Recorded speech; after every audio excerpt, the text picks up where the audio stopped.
Baik, bismillahirrahmanirrahim. Assalamualaikum warahmatullahi wabarakatuh. Warahmatullahi wabarakatuh. Innal hamdalillah nahmaduhu wa nasta'inuhu wa nastaghfiruhu wa na'udzu billahi min shururi anfusina wa min sayyiati a'malina. May yahdihillahu fala mudhillalah wa may yudlil fala hadiyalah. Wa asyhadu an la ilaha illallah wahdahu la syarikalah wa asyhadu anna Muhammadan abduhu wa rasuluh. Alhamdulillahirabbil alamin, segala puji bagi Allah. Kita memuji Allah, meminta pertolongan kepada Allah, memohon ampunan kepada Allah. Kita berlindung Allah dari kejahatan diri kita dan keburukan amal kita. Siapa yang diberi petunjuk oleh Allah, maka tidak ada yang dapat menyesatkannya. Dan barang siapa yang disesatkan oleh Allah, maka tidak ada yang dapat memberinya petunjuk. Saya bersaksi bahwa tiada ilah yang berhak diibadahi kecuali Allah, tidak ada sekutu baginya, dan saya bersaksi bahwa Muhammad Sallallahu Alaihi Wasallam adalah hamba dan rasulnya. Alhamdulillahirabbil alamin, Bapak dan Ibu, sahabat kita semua, kita berjumpa lagi pada kajian malam hari ini bersama Ustadz Dr. Topan Setiadipura tentang kita memahami hadis-hadis dari ulama besar, yaitu Arba'in ulama An-Nawawi. Dan sebagai review, minggu lalu kita telah berdoa tentang salah satunya tentang adab berdoa dan juga Allah menerima hal-hal yang baik. Dan saya ingat minggu lalu kita sempat ada tanya jawab tentang waktu yang salah satu waktu yang tepat untuk berdoa adalah dalam sholat, dan yaitu di setiap sujud dan juga di akhir sebelum salam. Dan ada dua jenis doa tentunya, yaitu doa yang sudah ada dalam Quran dan hadis, dan juga doa yang belum ada. Dan kemudian ada pertanyaan tentang apakah boleh kita melafalkan doa yang tidak ada dalam Quran dan hadis, tetapi dalam bahasa non-Arab. Dan sempat ada beberapa pendapat. Saya coba cek lagi, dan memang ada perbedaan pendapat bahwa melafalkan doa yang ada yang ulama yang dapat membolehkan melafalkan doa tidak dalam bahasa Arab dalam sholat, dan juga ada ulama yang mengharuskan bahwa kita harus berbahasa Arab dalam melafalkan doa yang tidak berasal dari Quran dan Sunnah dalam sholat.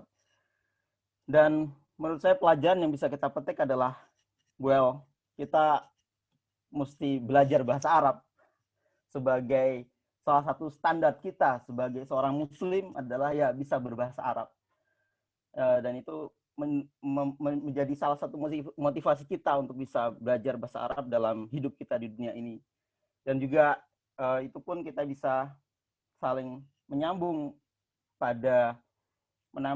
tema kajian hari ini, yaitu meninggalkan hal yang meragukan.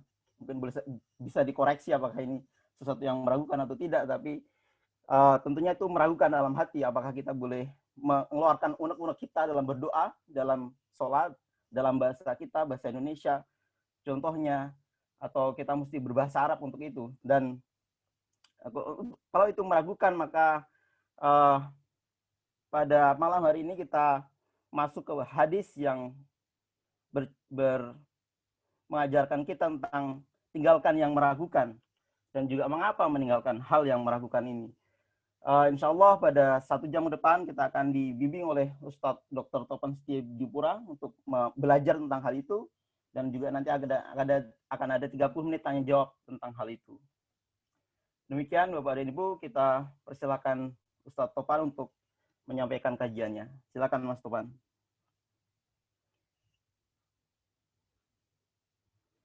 Masih di mute, Mas. Ya.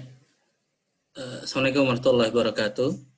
Waalaikumsalam warahmatullahi wabarakatuh. Alhamdulillah, jazakallahu khair Vector atas pengantarnya yang menarik ya, terutama tadi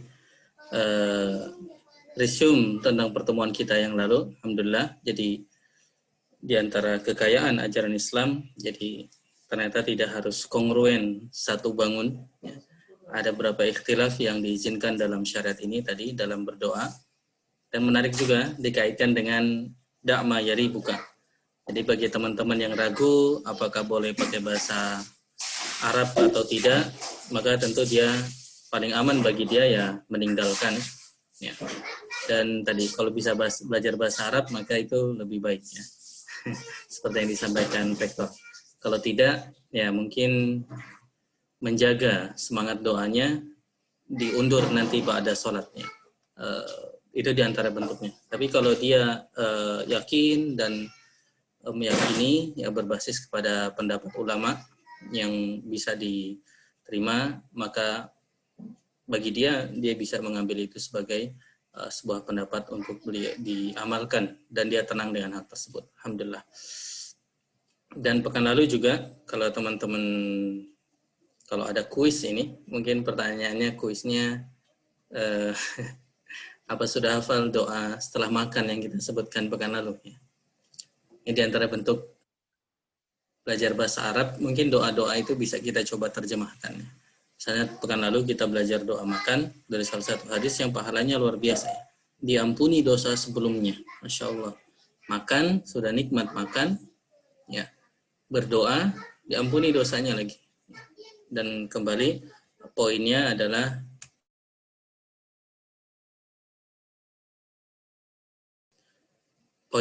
adalah sikap mentalnya. Jadi setelah berdoa, maka kita memuji Allah. Alhamdulillahilladzi at'amani hadza, yang telah memberi nikmat saya dengan makanan ini.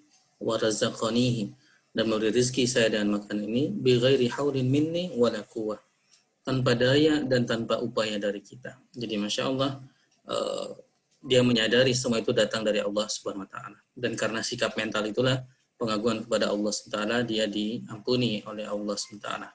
Ya. Tentu dengan reminder agar tidak ada hal-hal yang haram juga yang kita makan dari pelajaran hadis lalu. Insyaallah kita masuk di hadis yang ke-11. Dasar. Ya.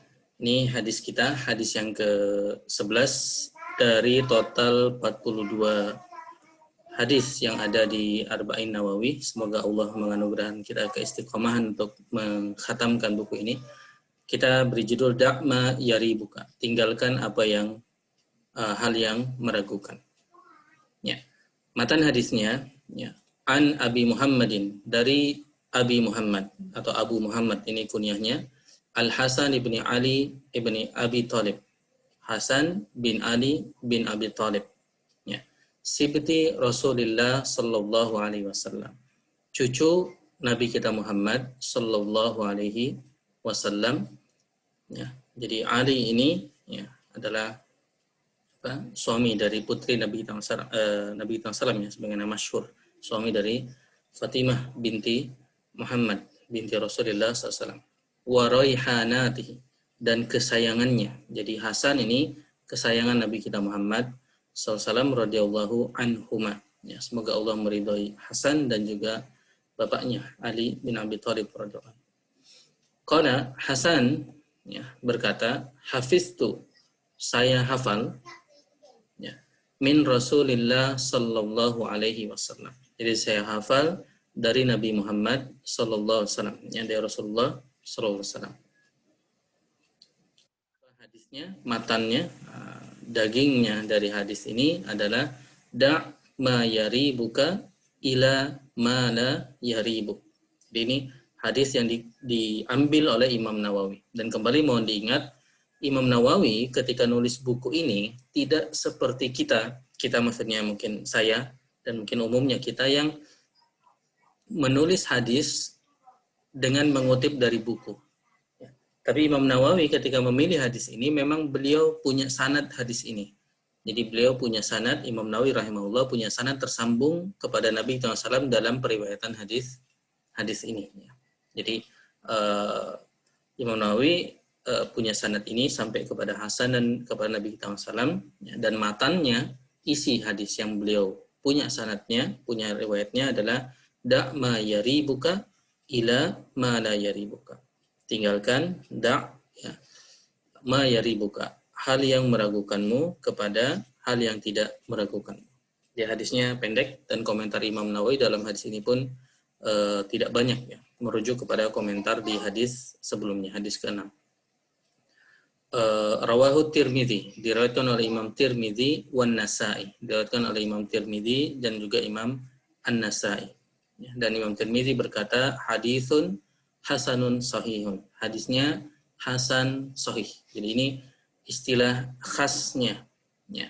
Kalau teman-teman yang studi ini novelty-nya Imam Tirmidzi menemukan istilah atau mengungkapkan di dunia ilmu hadis istilah hasan sahih. Ya.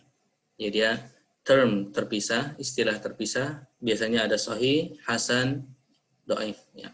Maka Imam Tirmidzi mendefinisikan hasan sahih.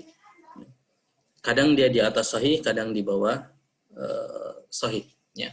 Tergantung riwayatnya. Kalau dari berbagai riwayat, maka bisa jadi dia lebih baik dari yang sahih. Kadang dia secara riwayatnya ada masalah, tapi sedikit masalah, tapi masih dekat ke sahih. Jadi istilah hasan sahih. Jadi matannya hadisnya sampai sini. Ya. Insya Allah kita mulai masuk penjelasannya. Kita mulai dari perawi kita, sahabat kita di dalam hadis ini. Mungkin kita bisa bicara agak banyak karena kebetulan syarahnya lebih sedikit ya. Jadi di sini kita ambil dari buku yang lain, ya, sebagaimana sering kita jadikan dalam kajian kita. Selain dari Imam Nawawi, kita mengambil buku dari Ibnu Hajar Al-Haytami, yaitu Fathul Mubin. Ya. Di Fathul Mubin, Ibnu Hajar mengatakan an Abi Muhammad, beliau mengatakan kannahu wasammahu bidzalik. Jadi yang memberi kunyah dan nama itu adalah Nabi kita Muhammad SAW sendiri. Jadi bukan bapaknya Ali, tetapi kakeknya. Dan tentu ini wajar ya, karena kakeknya seorang nabi ya, yang dihormati, maka sangat wajar ketika cucunya dinamai oleh kakeknya, tidak oleh bapaknya. Ya. Wa huwa sibti sallallahu alaihi wasallam, dan dia adalah sibti. Ya. Jadi sibti ini istilah dalam bahasa Arab, ya, agak detail dalam bahasa Arab. Jadi cucu itu kalau dia dari anak perempuan diistilahkan sibti. Ya. Nah kita tahu di sini adalah Hasan adalah ibni binti, anak dari anak perempuan, ya. Jadi boy of daughter, ya. Anak laki-laki dari anak perempuan. Dalam bahasa Arab kalau anak dari cucu dari anak laki-laki istilahnya hafid, ya, hafid. Wa raihanatihi, dan raihanah artinya kesayangan Nabi kita Muhammad sallallahu alaihi wasallam. Sebagaimana dalam hadis disebutkan, ya. Disebutkan masih dalam Fathul Mubin, minha, di antara hadis yang menyebutkan bahwa Hasan adalah kesayangan Nabi Muhammad SAW yang diriwayatkan oleh Imam Bukhari dari Ibnu Umar radhiyallahu anhuma. Ya. Huma raihanatai, ya, dua kesayanganku. Di mereka berdua adalah dua kesayanganku minad dunia, di dunia ini, ya. Yaitu Sayyidina Al-Hasan dan Husain, ya. Hasan dan Husain. Ada yang tahu mana yang lebih besar, Hasan atau Husain? Kuis sederhana. Tentu jawabannya Hasan, ya. Dan buat teman-teman yang mungkin nanti diberi rezeki anak kembar, kalau ngasih nama Hasan atau Husain atau yang serupa, jangan lupa yang kecil itu harusnya yang Husain, ya. Atau yang bentukan katanya fu'ail, ya. Misalnya Fadil dan Fudoil, ya. Maka yang kecil harusnya yang Fudoil kalau secara bahasa, karena Husain itu bentukan kecil dari Hasan. Jadi secara bahasa Husain adalah Hasan yang kecil, ya. Hasan yang kecil. Meskipun perlu kita klarifikasi, Hasan dan Husain itu tidak kembar, ya. Hasan dan Husain bukanlah dua anak yang kembar, tapi dua anak yang terlahir selang sekitar 1 tahun. Jadi Hasan kakak dari Husain yang usianya selang setahun. Lalu hadis yang masyhur tentang Hasan adalah hadis yang disebutkan dikeluarkan oleh Imam Bukhari juga dari Abu Bakrah, ya, di mana Nabi kita SAW suatu saat khutbah, lalu Hasan datang, ya. datang ke majelis ke masjid itu, bahkan mau naik ke mimbar, lalu diambil oleh Nabi kita Muhammad Shallallahu Alaihi Wasallam. Ya, tentu kita ingat ya bahwa kamar Nabi kita Muhammad SAW itu sangat dekat dengan tempat khutbah Nabi kita Muhammad SAW. Ya, begitupun kamar di mana Hasan kecil ini tinggal, yaitu kamar ibu dan bapaknya yang tidak jauh dari kamar Nabi kita Muhammad SAW. Sehingga sangat mungkin bayi ini, anak kecil ini datang ke mimbar Nabi kita Muhammad SAW. Lalu Nabi kita SAW mengatakan, Inna bani hadha, sesungguhnya anakku ini. Ya. Tadi kita tahu Hasan itu bukan anaknya, tetapi cucunya. Ya. Tapi dalam bahasa Arab, kadang cucu itu juga disebutnya ibni, ya. Begitupun bapak, kakek, kadang tetap disebut abi, ya. Sering seperti itu dalam bahasa Arab. Jadi kadang sudah mafhum, oh maksudnya adalah cucu sebenarnya. Dan begitupun seorang cucu kadang ketika manggil kakeknya pakai istilah abi, ya. Jadi inna ibni hadza, anakku ini sayyidun, pemimpin. Wala'allallahu ayyusliha bihi baina fi'ataini 'azimataini minal muslimin. Dan Allah akan mendamaikan dengannya, dengan cucunya ini, Al-Hasan ini, yang merupakan leader, pemimpin, atau sayyid dalam bahasa Arab. Ini dua kelompok besar kaum muslimin yang akan berperang. Ya. Jadi di antara legacy dari Hasan, ya, kemuliaan Hasan adalah mendamaikan, menyelamatkan kaum muslimin dari pertempuran saudara atau perang saudara. Ya, dan itu terjadi, artinya nubuah, kabar nubuah dari Nabi kita SAW ini benar-benar terjadi. Suatu saat ketika Hasan, saya sebutkan, setelah bapaknya Ali radhiyallahu anhu meninggal, maka manusia membaiat Hasan dan Hasan menjadi khalifah selama 6 bulan. Ya. Dan 6 bulan itu menyempurnakan usia khilafah ala minhajin nubuwah yang dikabarkan dalam hadis 30 tahun. Jadi kalau kita urut kepemimpinan nubuwah itu 30 tahun itu adalah termasuk 6 bulannya Hasan. Lalu setelah itu beliau serahkan kepada Muawiyah. Ya. Beliau serahkan kepada Muawiyah. Jadi karena hampir terjadi peperangan di mana dua-duanya didukung oleh orang yang banyak, ya, dalam Fathul Mubin Ibnu Hajar menyebutkan bahkan orang yang sebenarnya rela membela Hasan untuk tetap menjadi khalifah setidaknya ada 40.000 orang yang siap mati untuk membela Hasan. Tetapi Hasan memberikan kepemimpinan khilafah kepada Muawiyah, ya, memberi kepemimpinan kepada Muawiyah. Jadi mereka bertemu dan Hasan memberikan kepemimpinan itu kepada Muawiyah dan tidak terjadi perang saudara. Dan itulah legacy dari Hasan. Ya. Saya sebutkan wakana hukama, orang yang bijak, ya, kuroma, ya, orang yang baik hati, wa askhia. Askhia ini lawan bakhil, ya. Jadi kita terjemahkan tidak bakhil. Meriwayatkan 13 hadis dari Nabi kita Muhammad SAW, ya. Dan juga hadisnya diriwayatkan oleh Ashabus Sunan atau Al-Arba'ah. Kalau teman-teman baca terjemahan, kadang diterjemahkan hadis ini diriwayatkan oleh yang 4. Ini kadang jadi istilah yang masyhur, yang 4. Yang 4 maksudnya Ashabus Sunan. Imam Tirmidzi, Imam An-Nasai, Imam Ibnu Majah. Satu lagi siapa? Sunan Nasai, Sunan Tirmidzi, Sunan Ibnu Majah. Itu lagi siapa ya? Abi Daud bukan? Siapa? Sunan Abu Daud. Iya, Sunan Abu Daud. Ashabus Sunan ini yang 4. Sunan Abu Daud. Jadi ada 4. Ditambah Imam Ahmad, maka itulah yang diistilahkan al-khamsah, yang 5. Ya, ditambahi Sunan tambah Imam Ahmad, itu dalam terjemahan sebutkan al-khamsah. Yang ya, kalau ditambah lagi 2 Sahih Bukhari dan Muslim, maka 7 total. Bahkan Aisyah juga di sini disebutkan meriwayatkan dari Hasan. Jadi bahkan Aisyah yang lebih senior juga meriwayatkan dari Hasan, dan itu dalam hadis bisa terjadi. Jadi yang senior mengambil hadis dari orang yang lebih muda. Dan ini ada tambahan sedikit, ya, dari pelajaran bisa kita bayangkan bagaimana Hasan, ya, yang rela untuk memberikan kekhilafahan itu kepada Muawiyah. Dan ini peristiwa yang besar dan menjadi contoh yang luar biasa. Dan Nabi kita SAW ketika menunjukkan itu, menghubungkan dengan gelar sayyid. Ya. Inna bani hadha sayyidun. Jadi anakku ini, ya, kita paham tadi cucuku ini, jadi anak kecil ini, Hasan ini adalah seorang pemimpin. Jadi kita sebagai seorang muslim belajar ya, esensi dari being a sayyid, menjadi pemimpin. Ya. Being a leader, menjadi leader itu tidak harus secara hakiki betul-betul menjadi khalifah.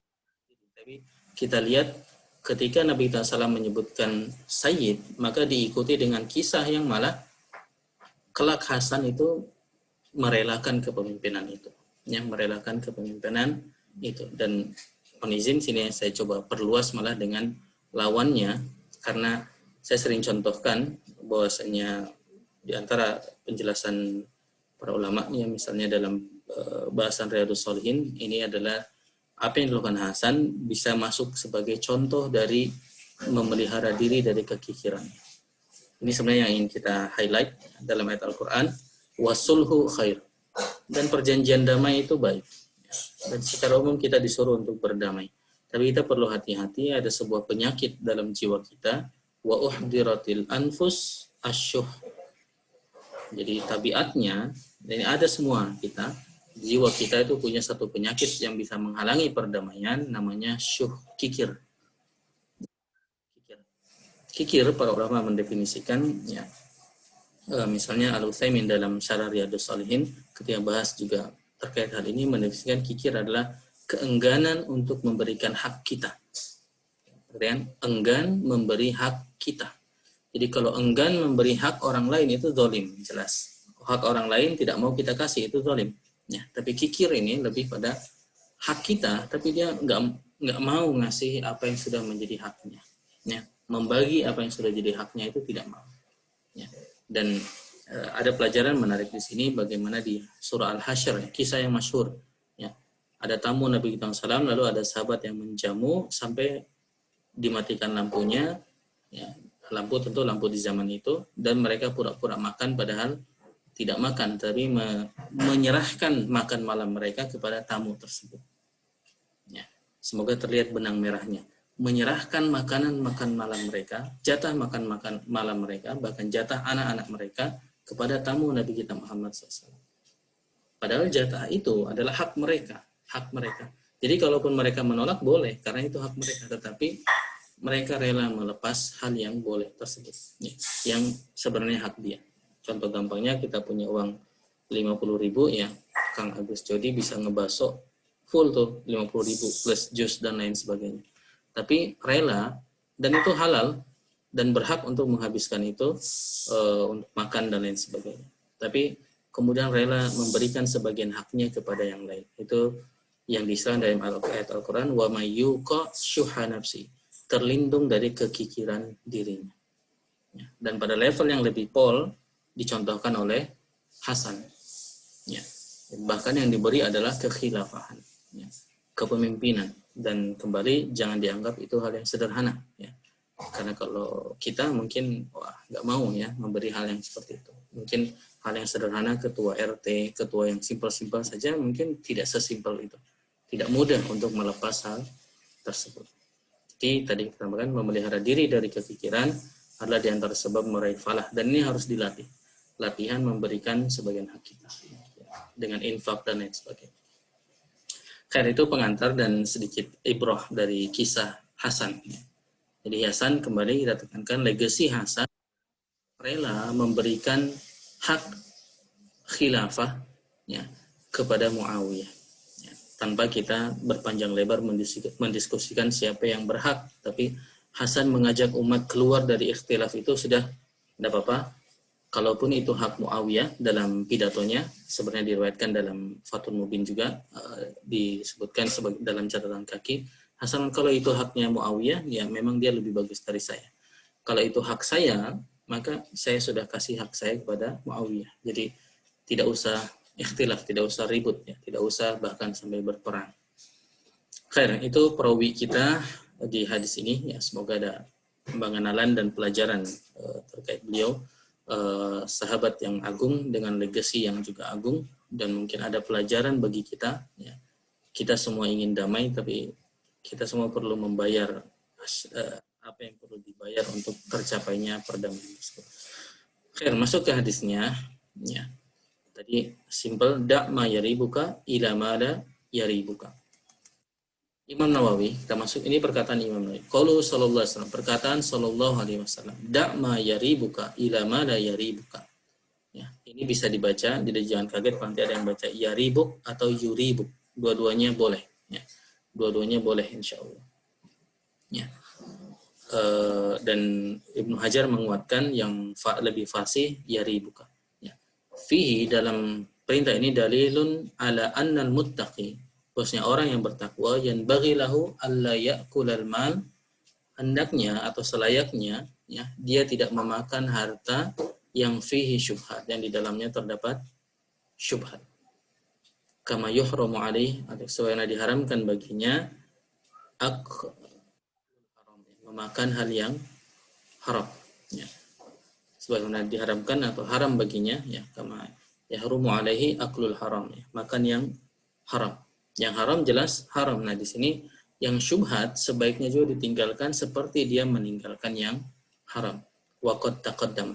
Ini telah ada penjelasannya, yaitu di hadis ke-6. Kita akan coba singgung sedikit nanti. Ya. Jadi di sini Imam Nawawi tidak banyak komentar.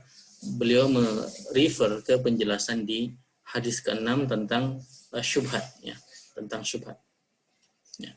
Jadi kembali, orang yang bertakwa hendaknya meninggalkan apa-apa yang ada syubhat di dalamnya, sebagaimana ia meninggalkan hal yang diharamkan. Ya, jadi yang disamakan adalah dari sisi sikapnya. Ya. Tetapi barangnya tentu yang haram jelas haram, yang syubhat nanti kita lihat tadi, ya, bergantung.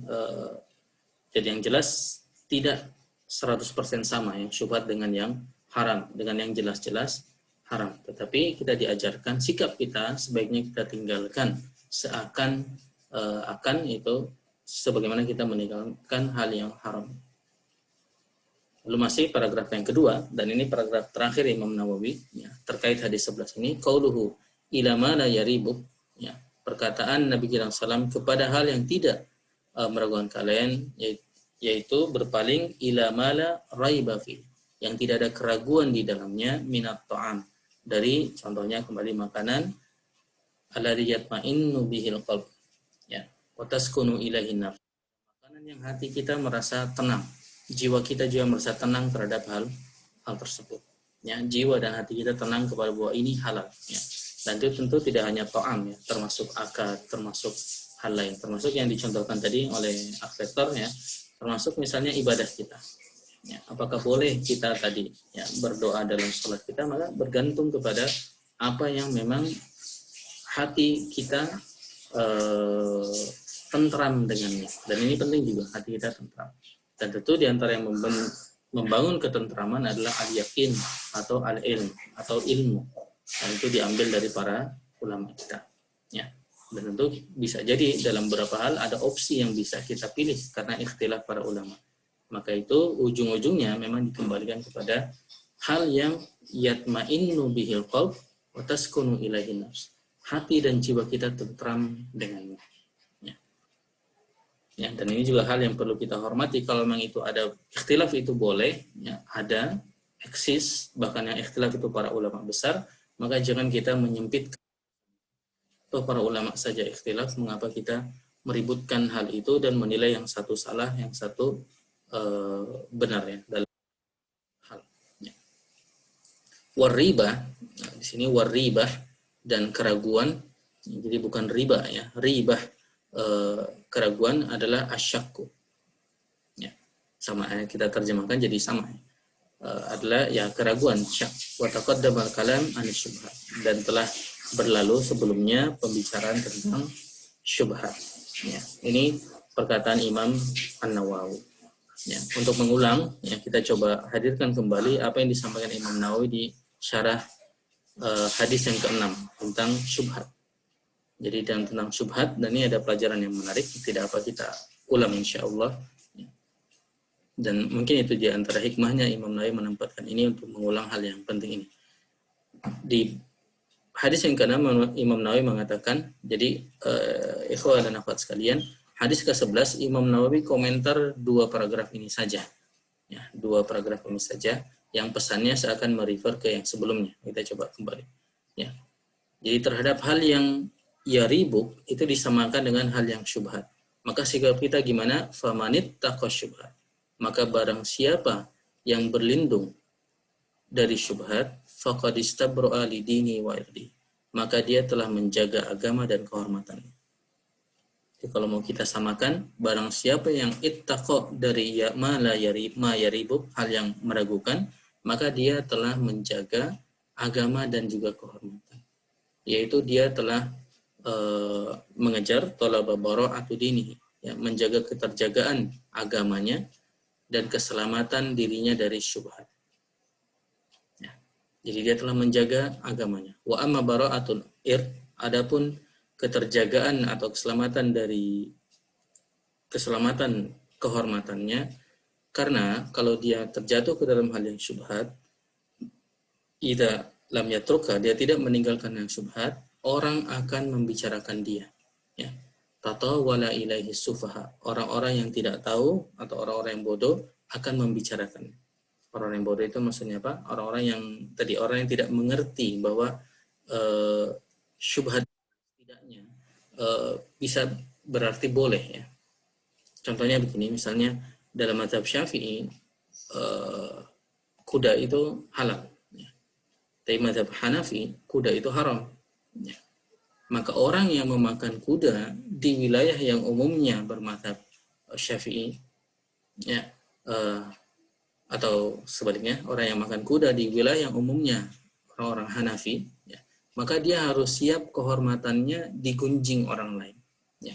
Terutama orang-orang yang tidak mengerti. Ini maksudnya, orang-orang yang tidak mengerti kepada duduk permasalahannya, ya. Bil ghibah, dia digibahi, ya, dan dia disebutkan bahwa dia telah memakan hal yang haram atau dia melakukan hal yang haram, ya. Maka tindakannya itu menyebabkan orang lain liwuqu'ihim fil itsmi, menyebabkan orang lain terjatuh ke dalam dosa, ya.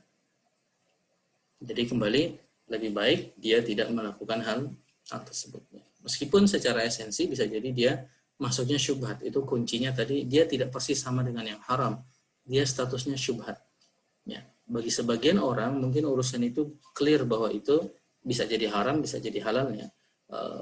Urusannya menjadi jelas. Tapi bagi dia harus siap, ada orang-orang yang menganggap hal itu haram, ya. Seperti dalam kasus tadi, ya.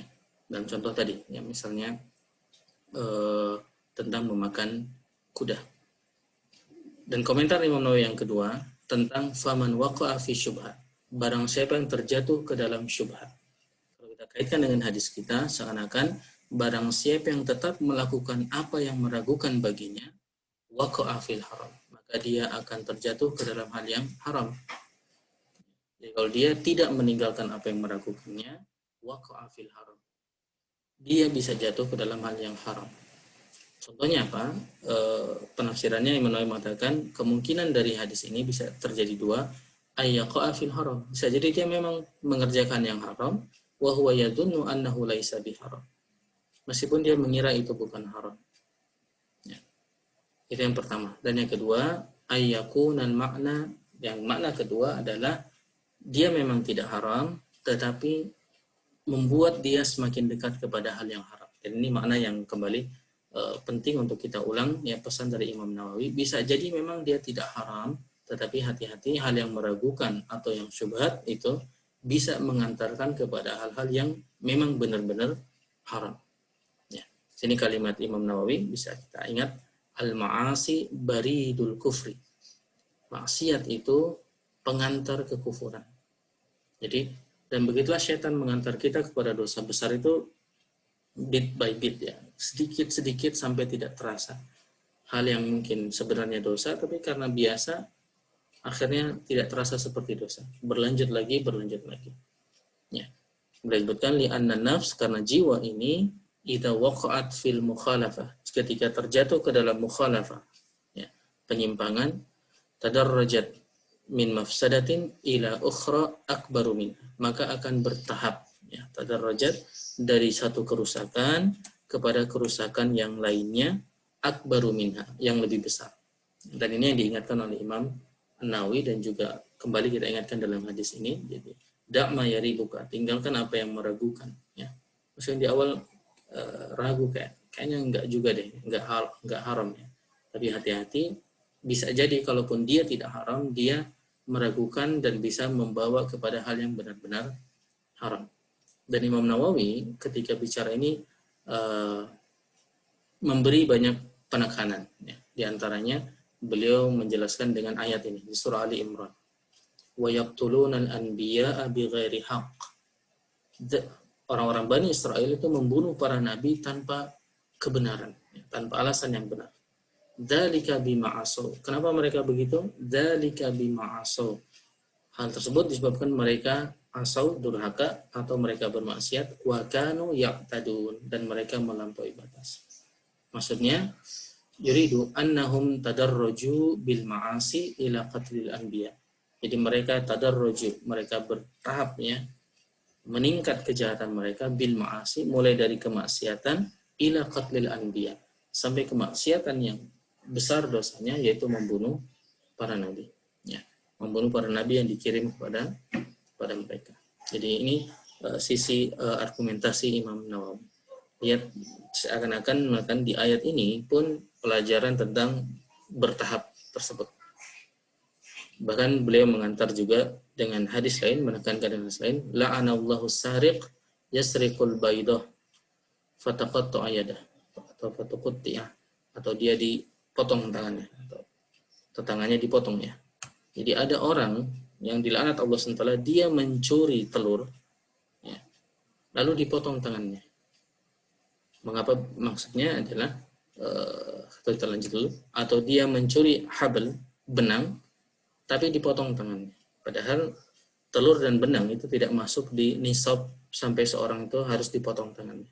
Jadi dalam Islam tidak semua orang yang mencuri itu dipotong tangannya, harus ada batasan nilai yang dicuri itu, ya. Dan telur dan benang ini tidak masuk. Tapi kenapa dipotong tangannya? Karena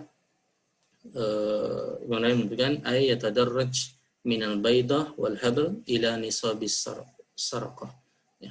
Jadi karena dia tidak belajar, ya, dia meningkat dari mencuri yang kecil sampai akhirnya mencuri yang cukup besar, sehingga masuk ke batasan dijatuhi hukuman potong tangan, ya.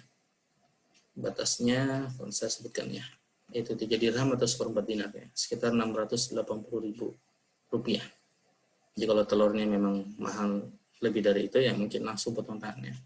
Tapi tentu secara umum tidak masuk. Jadi ini tambahan dari Imam Nawawi tentang hadis tadi, tentang hadis ke-11. Beliau ingatkan dengan kembali di hadis yang ke-6. Lalu kita ambil kembali dari Fathul Mubin, ya. Beliau mengatakan, Ibnu Hajar al-Haytami mengatakan, qala hafiztu min Rasulillah, yang ini tinggalkan, ya. Beliau mengatakan, ya, yaitu amru nadbin, yaitu perintah tetapi sifatnya anjuran. Jadi bukan wajib, karena tadi tetap bagaimanapun belum tentu itu adalah haram, ya. Jadi bukan hal yang haram, sehingga tidak, perintahnya bukan seperti meninggalkan yang haram. Lamma mara fil hadis sadis. Jadi ini juga ada diskusi di hadis yang ke-6, meskipun kita tidak bahas karena diskusinya panjang, tapi kesimpulannya annal asah, bahasa yang lebih sahih adalah nadabun, itu adalah anjuran, ya, tuqi asyubhat, untuk meninggalkan hal yang syubhat, ya, untuk meninggalkan hal yang syubhat, hal yang sama, ya. Ila mala yaribuk, kepada hal-hal yang tidak meragukan kalian, yaitu maksudnya ma tasyukku fihi minasyubhat, tinggalkan hal yang meragukan, ya, karena di dalamnya ada syubhat. Ila mala tasyukku fihi minal halal al-bayyin, kepada hal yang halal yang jelas halalnya, ya. Dan beliau juga dalam kalimat lain menunjukkan perintah ini adalah, atau larangan ini adalah nahyu at-tanzihi, ya. Jadi perintah tanzihi, perintah pensucian anil wuqu fi syubhat, agar tidak terjatuh ke dalam hal yang syubhat. Ya. Dan terakhir di sini ada riwayat yang beliau nukilkan dari Imam Ibnu Hajar Al-Haytami, menukil pertama hadis dari Nabi kita SAW, ya, terkait dengan syubhat ini dan sikap meninggalkan syubhat.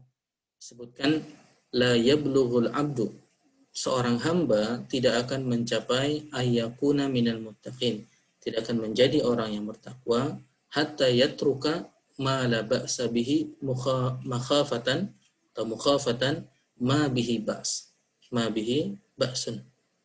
Ya. Seorang tidak akan menjadi orang yang bertakwa sampai kapan? Sampai dia meninggalkan hal yang la ba'sa bihi. La ba'sa bihi, tidak apa-apa, ya. Tetapi apa? Mukhafatan, dia takut kepada ma bihi ba'sun, hal yang dosa. Artinya hal itu tidak apa-apa, tapi hal itu bisa membawa kepada dosa, ya, bisa membawa kepada kemaksiatan, ya. Yang disebut dalam syariat kita syaddud dzari'ah, memotong jalan yang bisa membawa kepada hal yang keharaman, dan itu bisa jadi itu menjadi wajib kalau memang jelas itu membawa kepada hal yang haram, ya, jelas membawa kepada hal yang haram. Kembali ini hadis yang dikeluarkan oleh Imam Tirmidzi, Ibnu Majah dari Atiyah As-Sa'di radhiyallahu anhu. Tirmidzi dan Ibnu Majah, kembali dua dari Ahlus Sunan tadi, dari penulis Sunan. Ya, begitu diperkuat juga dalam perkataan dari Abu Dzar radhiyallahu anhu.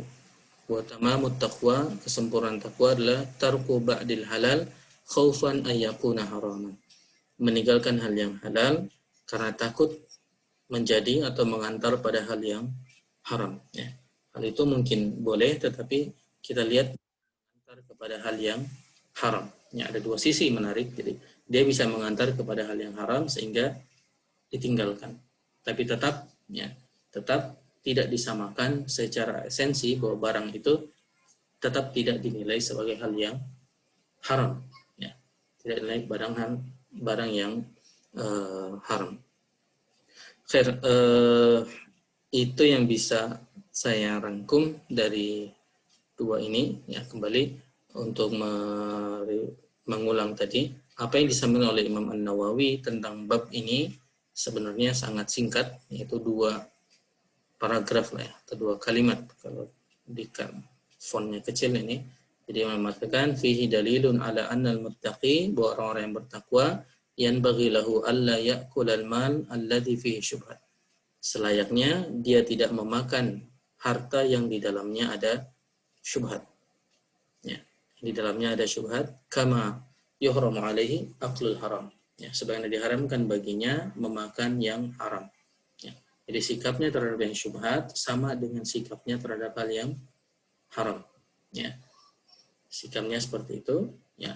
Dan mengapa begitu? Tadi Imam Nawawi menjelaskan di hadis yang ke-6, karena bisa memang menggiring kepada hal yang haram, dan hati-hati kepada sikap atau strategi syaitan, yaitu membawa kita sedikit demi sedikit tanpa sadar betul-betul sudah terjatuh kepada hal yang haram. Tadi, ya, al-ma'asi baridul kufri.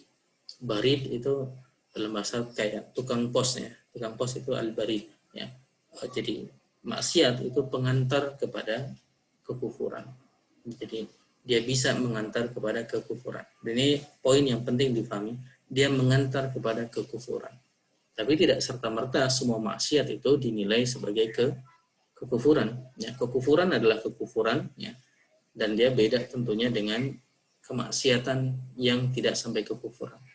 Tapi kehati-hatian kita, ya, jangan sampai karena kita terlena dengan maksiat itu, terbiasa dengan maksiat itu, mengantarkan kita kepada hal yang akhirnya dosa besar, ya, bahkan bisa kufur. Tadi contohkannya Bani Israel sampai membunuh para nabi. Ini juga jadi berpaling kepada hal-hal yang memang dia tenang dengannya, ya. Yatma'innu bihil qalbu wa taskunu ilaihi an-nafsu, ya. Jadi hati dan jiwanya tenang kepada hal tersebut, ya.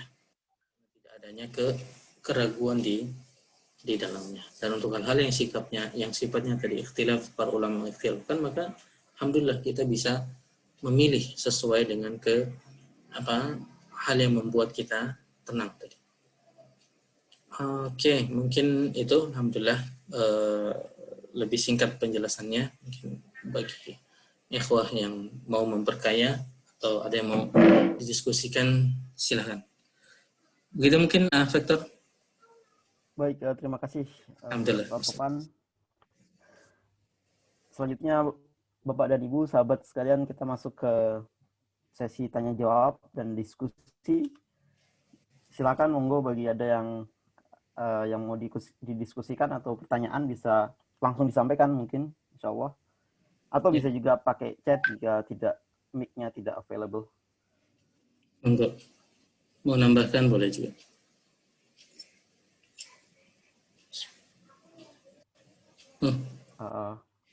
Ada Mas Genta. Assalamualaikum Genta. Waalaikumsalam, Pak Ustadz. Gimana kabarnya? Alhamdulillah, baik. Baik.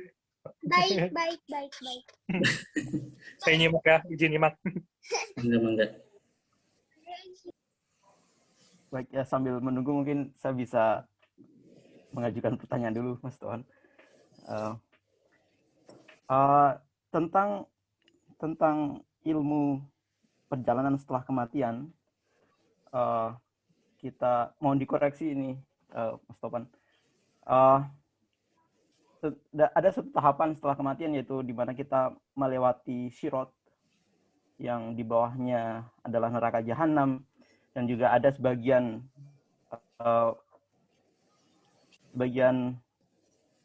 manusia yang amalnya cukup atau dosa-dosanya cukup diazab dengan cobaan di atas Sirat. Ada juga yang tidak cukup, maka terjatuh ke dalam neraka. Tetapi ada juga dalil bahwa kalau ada tauhid kepada Allah, maka suatu saat akan dikeluarkan dari neraka dan juga akan dimasukkan dalam surga Allah. Tentang itu berarti kan setelah ada sebagian manusia yang masuk neraka dulu baru kemudian surga. Apakah itu juga terjadi di alam kubur, di alam barzah? Apakah itu juga terjadi bahwa pertama kita mendapatkan azab kubur, kemudian kita akan berganti mendapatkan nikmat kubur? Demikian Mas Topan. Mohon ilmunya. Atau apakah di alam barzah itu sekali nikmat kubur itu selalu akan terus nikmat kubur, sekali azab kubur akan selalu azab kubur? Gitu Mas. Ya, bagi ikhwah yang mau menambahkan, silakan. Karena coba Allah alam, yang jelas dari nas-nas tentang azab kubur, ketika kita pertama masuk di kubur, maka nanti langsung terpisah. Ya. Ada orang yang memang selamat, ya, dan dia langsung berbeda dengan orang yang tidak selamat. Jadi langsung terbagi dua, dan dari nas-nas itu tidak diisyaratkan adanya berubah kondisi di kubur tersebut. Jadi orang-orang yang nantinya akan menjadi ahli neraka, maka dia akan mendapatkan azab kubur. Dan orang-orang yang jadi ahli surga, maka dia akan mendapatkan nikmat kubur. Tapi yang nikmat kubur ini tidak berarti dia sama juga perjalanannya. Tidak berarti dia semua lancar, lancar jaya sampai ujungnya masuk ke surga. Jadi tetap nanti ketika misalnya di padang mahsyar, kondisi nanti berbeda-beda. Ahli surga pun bertingkat-tingkat. Ada yang betul-betul tenang di padang mahsyar, ada yang lebih gundah gulana, ada yang berkeringat, ya, seperti disebutkan dalam hadis, nanti keringatnya bergantung. Ada yang dia semakin banyak karena dia khawatir dengan dosa-dosanya dan lain sebagainya. Ada yang tenang, ya. Ada yang tenang, diberi ketenangan oleh Allah Subhanahu wa taala. Itu yang dimaksud dalam ayat disabitnya. Allah akan mengokohkan orang-orang yang memang dalam lafaz hadisnya di ayatnya di surah apa itu Ibrahim, bahwa mereka akan dikokohkan oleh Allah SWT dengan kalimat la ilaha illallah di dunia dan juga di akhirat. Ya. Jadi nanti pun berbeda-beda tingkatnya, sebagaimana surganya pun nanti berbeda-beda tingkatnya. Termasuk orang yang melalui sirat tadi. Orang yang melalui sirat berbeda-beda juga. Tetapi orang yang lolos ya, di sirat dengan gaya lolos yang juga berbeda-beda, ada yang disebutkan secepat kilatnya. Itu tentu yang luar biasa ya. Ada yang lolos tapi mungkin sempat gelantungan, waliyahudzubillah, ya sempat betul-betul hampir jatuh dan sebagainya, tapi akhirnya dia lolos ya, dia akhirnya masuk surga.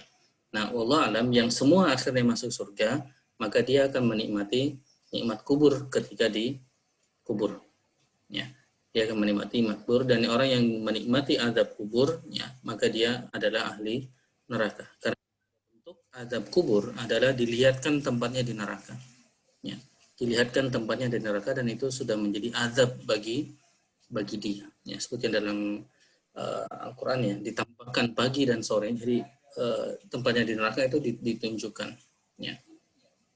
Jadi wallahu alam seperti itu orang terpisahnya, dan ini tentu ya reminder bagi kita ya, karena perlu hati-hati nanti di azab kubur atau di kubur kita masuk yang mana ya, ketika datang ya ketika masuk, apa kita termasuk kuburannya yang begitu sempit ya, sampai didempet ya, saya sebutkan tulang rusuknya temu ya, atau dilapangkan kuburannya lalu datang amal solehnya ya, datang amal solehnya dan melayani dia ya. Jadi terbagi dua, wallahu a'lam, yang saya pahami terbagi dua dan tidak ada ganti situasi. Apakah berbeda kenikmatannya? Kalau itu mungkin berbeda ya, kenikmatan yang dialami oleh orang-orang yang amalnya lebih tinggi juga berbeda dengan orang-orang yang amalnya tidak lebih tinggi. Jadi perbedaan itu sangat mungkin, tetapi termasuk juga orang yang azab kubur mungkin azabnya juga berbeda-beda ya. Tetapi yang diazab itu yang memang akan masuk ke neraka, waliyahudzubillah. Jadi apakah mungkin ada ahlu tauhid yang diazab di kubur, tapi akhirnya dia masuk surga? Bisa jadi ya, karena kembali yang diazab di kubur adalah orang yang akan masuk neraka.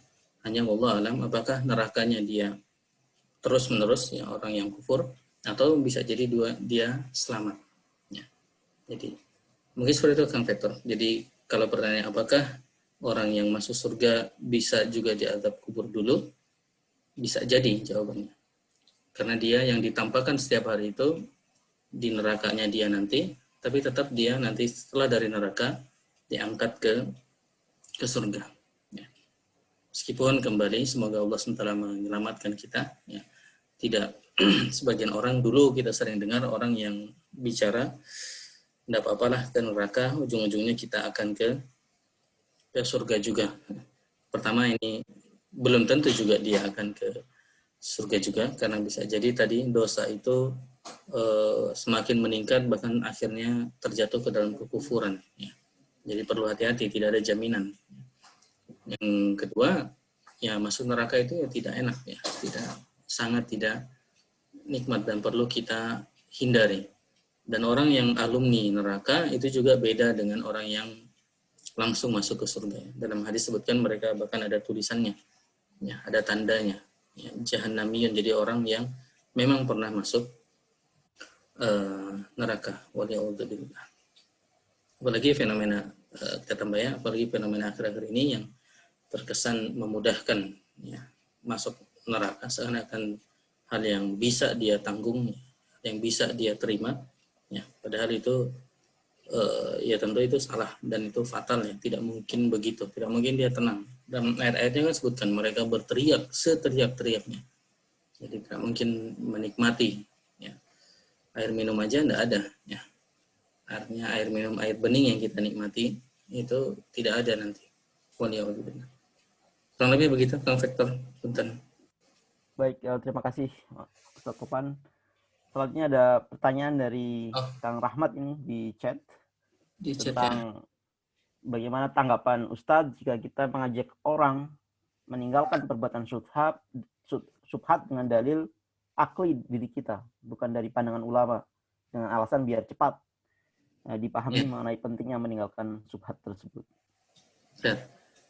Oke, yang rahmat dulu ya, sebelum ada yang juga via private.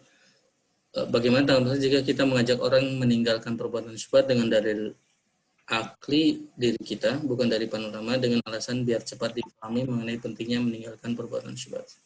Ya, selama dalil akli tadi pada dasarnya berbasis kepada penjelasan syariat yang disimpulkan oleh para ulama kita, ya, maka boleh. Ya. Itu kan cara kita menerangkan kepada orang boleh. Tetapi poin dari apa yang diterangkan itu sebaiknya tetap berbasis kepada ilmu, tetap berbasis kepada ilmu yang didasari yang kita terima dari para ulama kita. Ya. Jadi jawabannya boleh, apalagi itu bisa biar cepat difahami, ya betul. Ya. Dan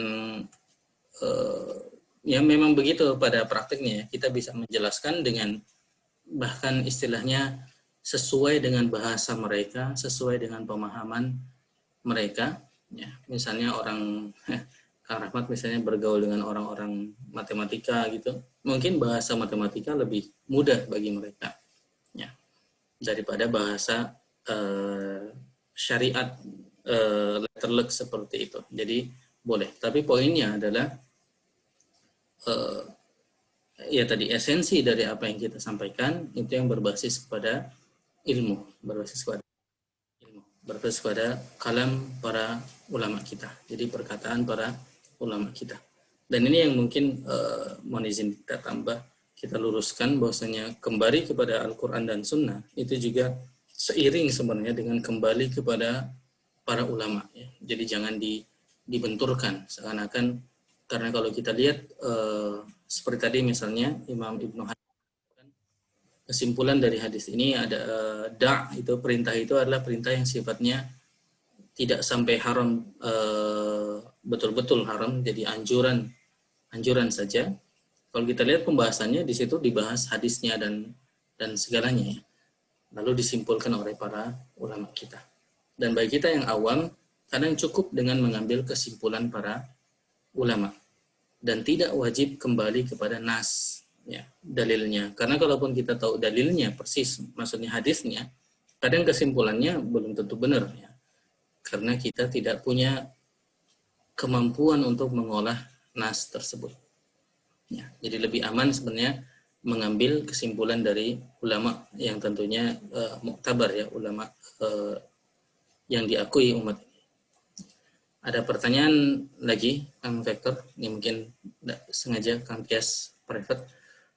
Untuk yang hak saja bisa dilepaskan.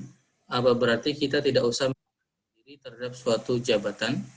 Pada kasus Muawiyah dan Hasan radhiyallahu anhu, Muawiyah dianggap lebih baik bila mana pada suatu pemilihan seseorang dianggap oleh banyak orang lebih cakap dan dapat menghantarkan lebih sedikit mudarat, apa boleh melepaskan hak tersebut?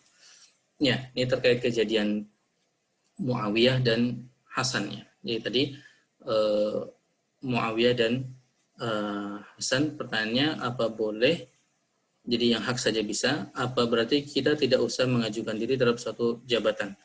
Yang itu dulu. Apakah kita tidak usah? Maka jawabannya case per case. Kalau ditakutkan itu dikuasai oleh orang yang tidak amanah, maka atau itu kalau kita ketahui ada seperti itu. Atau kalau tidak, kita merasa, ya, baik kita ataupun bisa memberikan kemanfaatan dengan hal tersebut, maka tidak apa-apa kita mengajukan. Ya, jadi tidak apa-apa mengajukan. Jadi tidak, agama Islam pun tidak anti terhadap posisi strukturalnya. Boleh kita mengambil posisi struktural. Ya, jadi apakah tidak usah, ya tergantung. Kalau sudah ada orang yang baik, yang amanah, yang bisa menegakkan keadilan, ya, kembali menegakkan keadilan adalah kata kunci di antara kata kunci penting, maka tidak apa-apa kita tidak usah mengambil. Apalagi tadi misalnya dalam kasusnya ada orang yang dipandang oleh orang lain lebih cakap dan dapat mengantarkan lebih sedikit mudarat, apa boleh melepaskan hak tersebut? Jawabannya boleh. Misalnya suatu saat, ya, misalnya siapa Kang Rahmat misalnya suatu saat pilkada di Kabupaten Bandung nih, di kota kelahirannya Rahmat, ternyata ada 2 calon, tapi setelah dilihat-lihat calon yang satu kok kayaknya lebih bagus gitu, maka ya boleh saja dia mundur dan dia memberikan kesempatan itu kepada yang satunya. Sebenarnya ini mungkin zaman sekarang agak susah ya membayangkan seperti itu, tapi itu bisa terjadi dan boleh terjadi, dan itu malah bagus untuk terjadi. Meskipun selain itu bisa juga kita berkompetisi, boleh juga kita berkompetisi. Maksudnya berkompetisi untuk punya program yang lebih baik dan yang lain itu boleh. Yang jelas seorang muslim tentu niat pertamanya tadi adalah memberikan manfaatnya bagi dirinya pertama ya, yang paling pertama dirinya, maksudnya itu memang kebaikan baginya ya, dan dia juga bisa memberi kebaikan bagi orang lain ya. Dan tentu perlu hati-hati dengan rayuan dunia ya, sebagaimana yang sedang ramai di jagat Indonesia ini ya. Pelajarannya tentu ya, tanpa kita merasa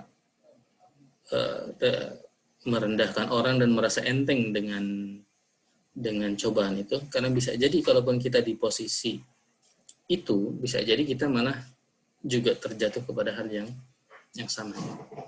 Jadi kembali jawabannya boleh saja. Ya, kalaupun kita mau mengambil posisi, boleh berkompetisi, boleh menyerahkan, boleh. Ya, jadi semuanya boleh, alhamdulillah. Yang tidak boleh tentu kalau kita meraih itu dengan cara yang maksiat, ya, dengan kedustaan, dengan kezaliman, maka itu tidak boleh. Khair. Dan kembali tadi kata kuncinya dari kisah Hasan adalah mari kita latih untuk meraih atau memberikan sebagian dari hak kita. Dan itu esensi dari infak sebenarnya. Kalau tadi kita coba fahamkan ya, uang yang kita punya itu sebenarnya hak kita ya, dan Islam sebenarnya menjunjung tinggi hak. Jadi misalnya seseorang punya uang 100.000, maka itu haknya ya, dan dia belum wajib juga mengeluarkan zakat karena belum masuk nisabnya, belum setahun juga dia tidak wajib zakat. Jadi tidak ada seorang pun yang berhak mengambil uang itu darinya tanpa persetujuan dia ya. Dan ini prinsip juga dalam agama Islam, menghormati hak kepemilikan seseorang, tidak boleh diambil. Bahkan kalau ada yang mengambil ya, secara paksa, dia boleh mempertahankan, dan kalau dia meninggal dalam rangka mempertahankan itu, dalam banyak nas sebutkan dia syahid ketika mempertahankan haknya tersebut. Jadi di satu sisi hak itu begitu dihargai, tapi ketika dia memberikan haknya itu juga hal yang terpuji. Kan, mangga dari chat mungkin sudah ya, selain Kang Andika. Ya, Afan, Dr. Tias. Baik, silakan Bapak dan Ibu jika ada pertanyaan lagi. Assalamualaikum. Waalaikumsalam warahmatullahi wabarakatuh. Silakan. Tanya, boleh? Ya, boleh. Tapi sedikit keluar tema Pak Ustadz. Iya, bangga. Suka ada obrolan di kantor, di lingkup teman-teman kerja. Ringan sih obrolannya tentang orang tentang orang yang membroadcast keberhasilan. Kan media sosial gampang banget ya kita membroadcast apa saja. Dia ada orang yang membroadcast keberhasilan, misal dia mulai usaha dari nol sampai sukses. Nah, dari sisi agama Islam itu pamer atau motivasi? Terima kasih. Assalamualaikum warahmatullahi wabarakatuh. Alhamdulillah. Khair. Pertama, secara esensi, men-share itu pada dasarnya boleh. Ya. Jadi pada dasarnya boleh. Jadi mungkin itu. Jadi esensi paling mendasar itu hal yang dibolehkan. Maka dia menjadi tidak boleh ketika tadi ada dusta di situ, ya, ada tipuan di situ, ya. Lalu ada niat tadi istilahnya pamer tadi, itu hal yang juga secara pribadi dia bisa atau bisa melihat dalam dirinya apakah ada rasa itu atau tidak, apakah ada niat itu atau tidak, dan dia perlu hati-hati terhadap hal tersebut. Tapi ya, kembali kalau kita sebagai orang yang pamer tadi, kita tetap perlu hati-hati, jangan-jangan ini mengantarkan kepada ujub tadi. Ya. Dan ujub ini bahaya karena semua amal kita itu bisa runtuh semuanya. Dan ini sisi hati-hatinya. Ya. Dan mengapa bahaya sebenarnya dilakukan itu? Ya, tadi boleh, ya, boleh secara syar'i. Kita ingatkan bahaya. Bahaya dari si pelaku, kenapa? Karena kalau itu amal soleh, ya, dan nanti dia bisa terkena ujub dengan hal tersebut, ya bisa sayang amal tersebutnya. Jadi amal tersebut bisa jadi hilang manfaatnya, dan ke depan pun bisa mengantarkan dia semakin hancur karena ke ujubnya tadi, karena kesombongan tadi. Itu hal yang perlu dikhawatirkan. Ya. Tapi hal yang dikhawatirkan kan tidak otomatis terjadi. Jadi bagi orang yang melihat, maka dia sebaiknya ambil manfaat dan dia husnuzon terhadap hal tersebut. Ya. Dia husnuzon misalnya, ya, kebaikan, kesuksesan seseorang diperlihatkan, maka dia husnuzon dan ambillah manfaat dari hal tersebut. Ya. Ambil manfaat dari hal tersebut. Ya. Kalau dia mau mengingatkan tadi, maka boleh ingatkan kepada orang tersebut. Ya. Dengan cara tentu cara yang hikmah, cara yang baik. Jadi tidak boleh suudzon. Ya, tidak boleh suudzon. Ya. Jadi sepertinya seperti itu, ya. Lalu dari itu sebenarnya bisa kita perhatikan, sekaligus bisa cek kepada diri kita. Jadi kalau kita bicara bagaimana kita bisa memanfaatkan kejadian itu, cek pada diri kita, apakah kita senang atau tidak senang. Ini satu hal, senang atau tidak senang. Karena seorang muslim harusnya senang dengan kebahagiaan atau kesuksesan saudaranya. Jadi ini kalau kita mau pakai itu untuk ngecek, ya, misalnya ada seseorang yang tidak usah kita sebutkan namanya, ya, sukses menjual sesuatu. Jadi kayaknya nggak pada tahu kan namanya, menjual sesuatu, ya, dalam jumlah yang banyak dengan cara yang luar biasa, maka kita, oh, alhamdulillah teman kita ternyata sukses, dia bisa apapun cita-citanya diraih misalnya, maka kita senang. Dan kalau kita tidak senang, ini kita perlu hati-hati, karena seorang muslim itu harusnya senang dengan kebahagiaan yang diperoleh oleh saudaranya. Jadi ini diantara sisi positif nih, daripada kita diskusi tentang apakah dia ujub atau enggak nih. Maka yang paling baik adalah kita ambil sisi positifnya, jadikan itu sebagai timbangan bagi diri kita. Ya. Wah, kalau saya senang misalnya lihat Kang Danan tahu sukses, maka kita senang. Di lubuk hati kita betul-betul kita senang dan kita menyampaikan tahniah, selamat, ya. Idkhalus surur tadi, ya, yang sering kita sampaikan, dan itu baik. Kalau ada dengki, nah ini yang perlu hati-hati, segera diperbaiki. Ya, segera diperbaiki hati kita. Kenapa kok saya nggak enak ya lihat saudara saya berkembang, lihat saudara saya karirnya naik, lihat saudara saya bisnisnya jalan dan lain sebagainya, kok saya nggak enak. Nah, ini perlu hati-hati. Jadi mari kita arahkan ke hal-hal yang sifatnya positif, baik sebagai pemberi atau yang membuka informasi tadi maupun yang menerima informasi tadi. Kalau ada kesalahan, maka segera ingatkan. Ya, misalnya, loh kok kita tahu misalnya informasinya sebenarnya tidak seperti itu, kita bisa ingatkan, ya, dengan cara yang hikmah. Wallahu a'lam. Kurang lebih begitu, Kang Dan. Boleh nambahin nggak, Mas Topan? Ya, tentu. Silakan Pak Wisnu. Monggo. Ya, dalam tadi bukan Pak Wisnu ya yang dagangannya laku. Ya bukan ya, tapi alhamdulillah juga termasuk juga sih. Alhamdulillah. Jadi gini, saya melihat situasinya, ya, situasi sekarang itu justru memerlukan orang-orang Islam itu show, show keberhasilan gitu. Kenapa? Kalau enggak, itu semuanya dikuasai orang-orang yang enggak benar.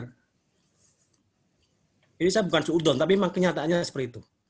Kita kalau punya kemampuan, tunjukkan, terus sebarluaskan gitu. Saya bisa kayak gini gitu, supaya kita itu bisa jadi pemimpin-pemimpin di bidangnya gitu. Kalau tidak, situasi negara akan seperti kayak gini terus. Biarlah nanti orang akan melihat rakyat dan lain sebagainya, sehingga mungkin 10 tahun ke depan anak-anak kita atau apa yang sudah terbiasa dengan budaya kita yang sekarang yang sudah kita tanamkan gitu, bahwa kita harus show itu bukan sombong ya. Seperti kata Mas Topan tadi, kita harus jujur ngomong gini.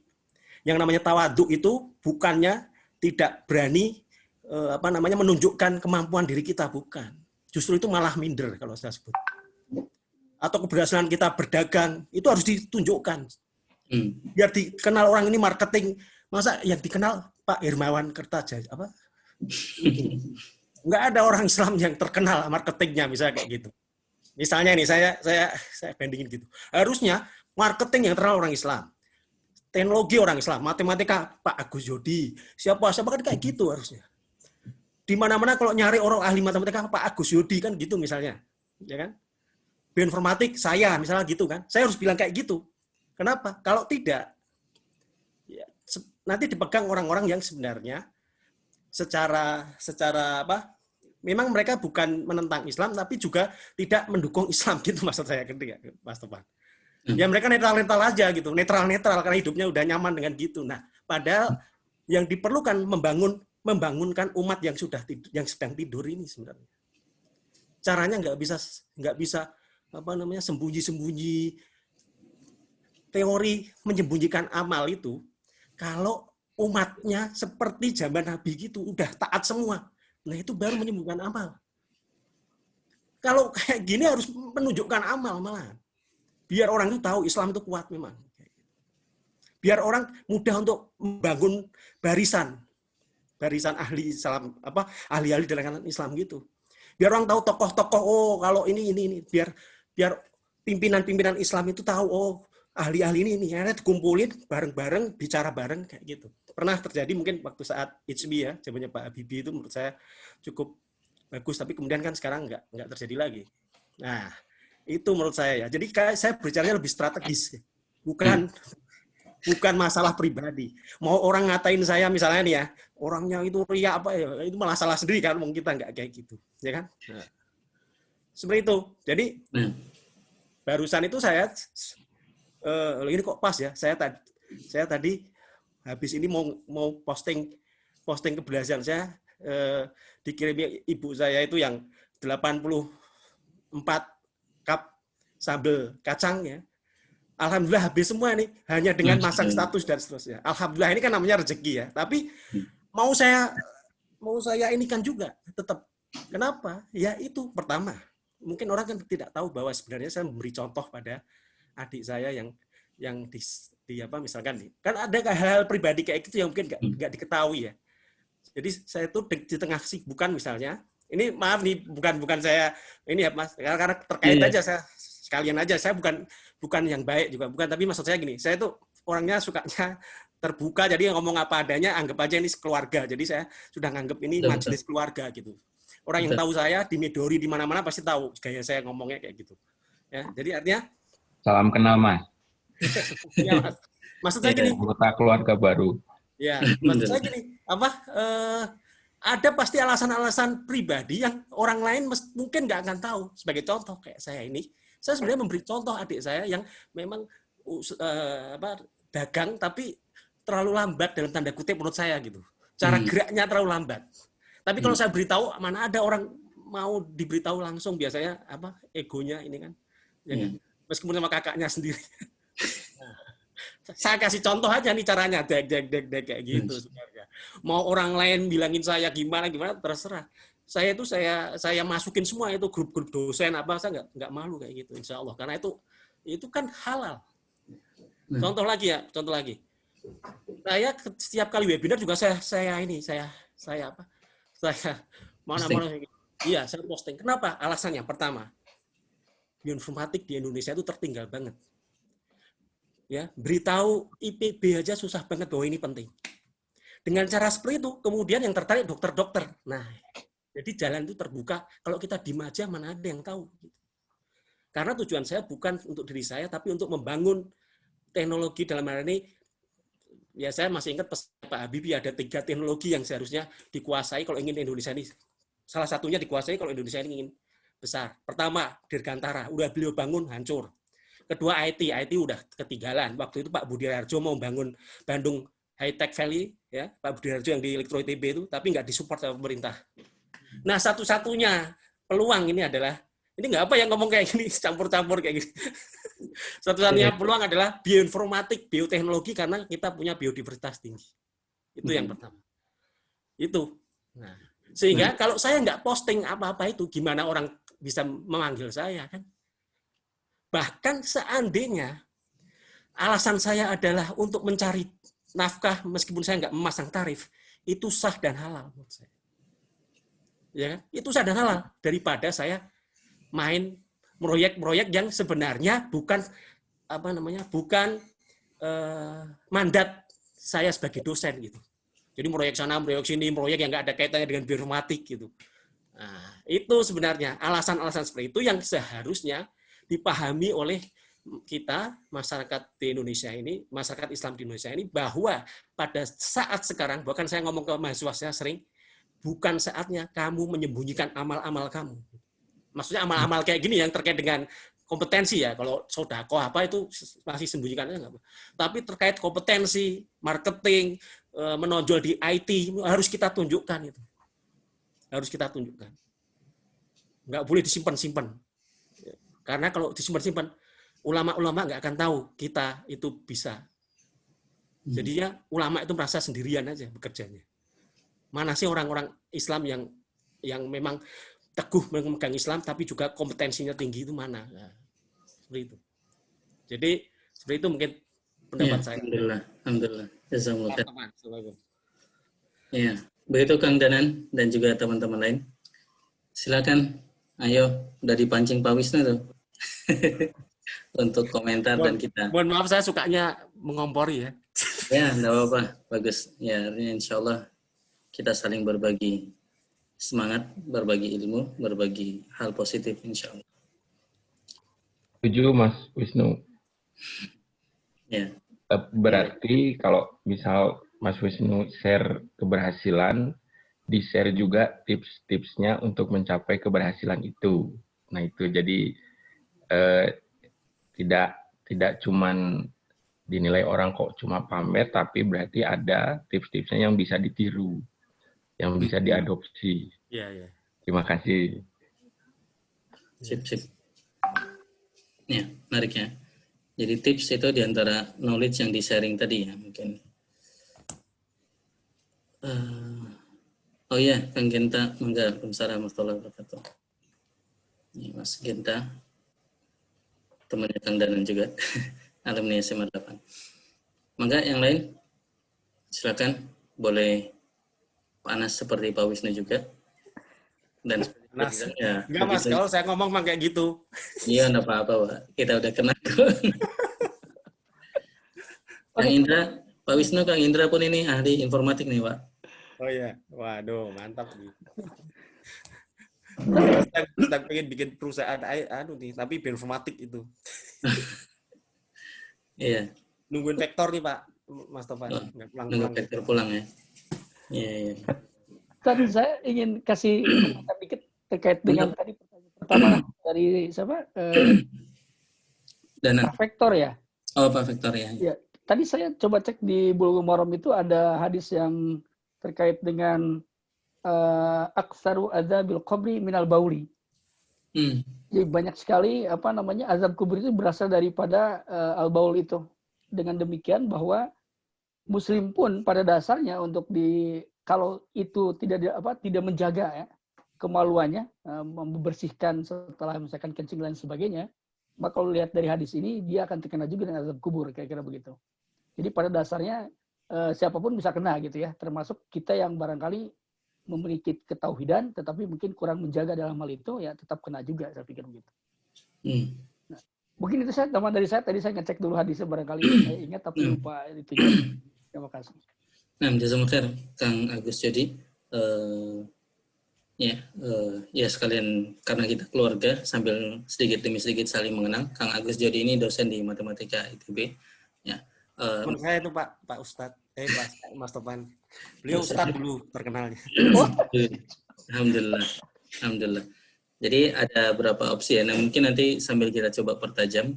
Jadi poinnya bahwa ahlu tauhid apa mungkin diadab kubur. Ya, tadi sepakat kita mungkin tadi bahkan ada yang baul artinya dalam kencing dia tidak sempurna atau asal-asalan dalam membersihkannya ya, dalam ada mensucikannya.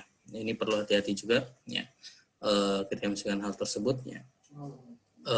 Jadi bisa saja ahlu tauhidnya meskipun dia masuk surga ujungnya, tapi dia diadab kubur diantaranya gara-gara baul ya, diantara kencingnya itu.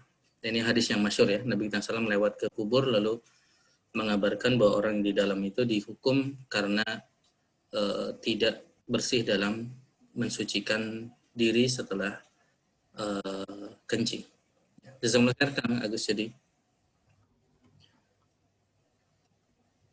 Ya, dan itu mungkin memperkaya dan kita mungkin saya terkait ini boleh nanya nggak yang penting tadi? Mangga. Kebetulan mungkin ada contoh ini yang dia itu sudah kencing tapi tetap aja keluar netes itu gimana ya solusinya? Iya. Padahal diperiksakan ke dokter tidak ada apa-apa gitu. Ya, dan di dalam fikih itu masyhur ya, istilahnya salasil baul. Jadi dia memang senantiasa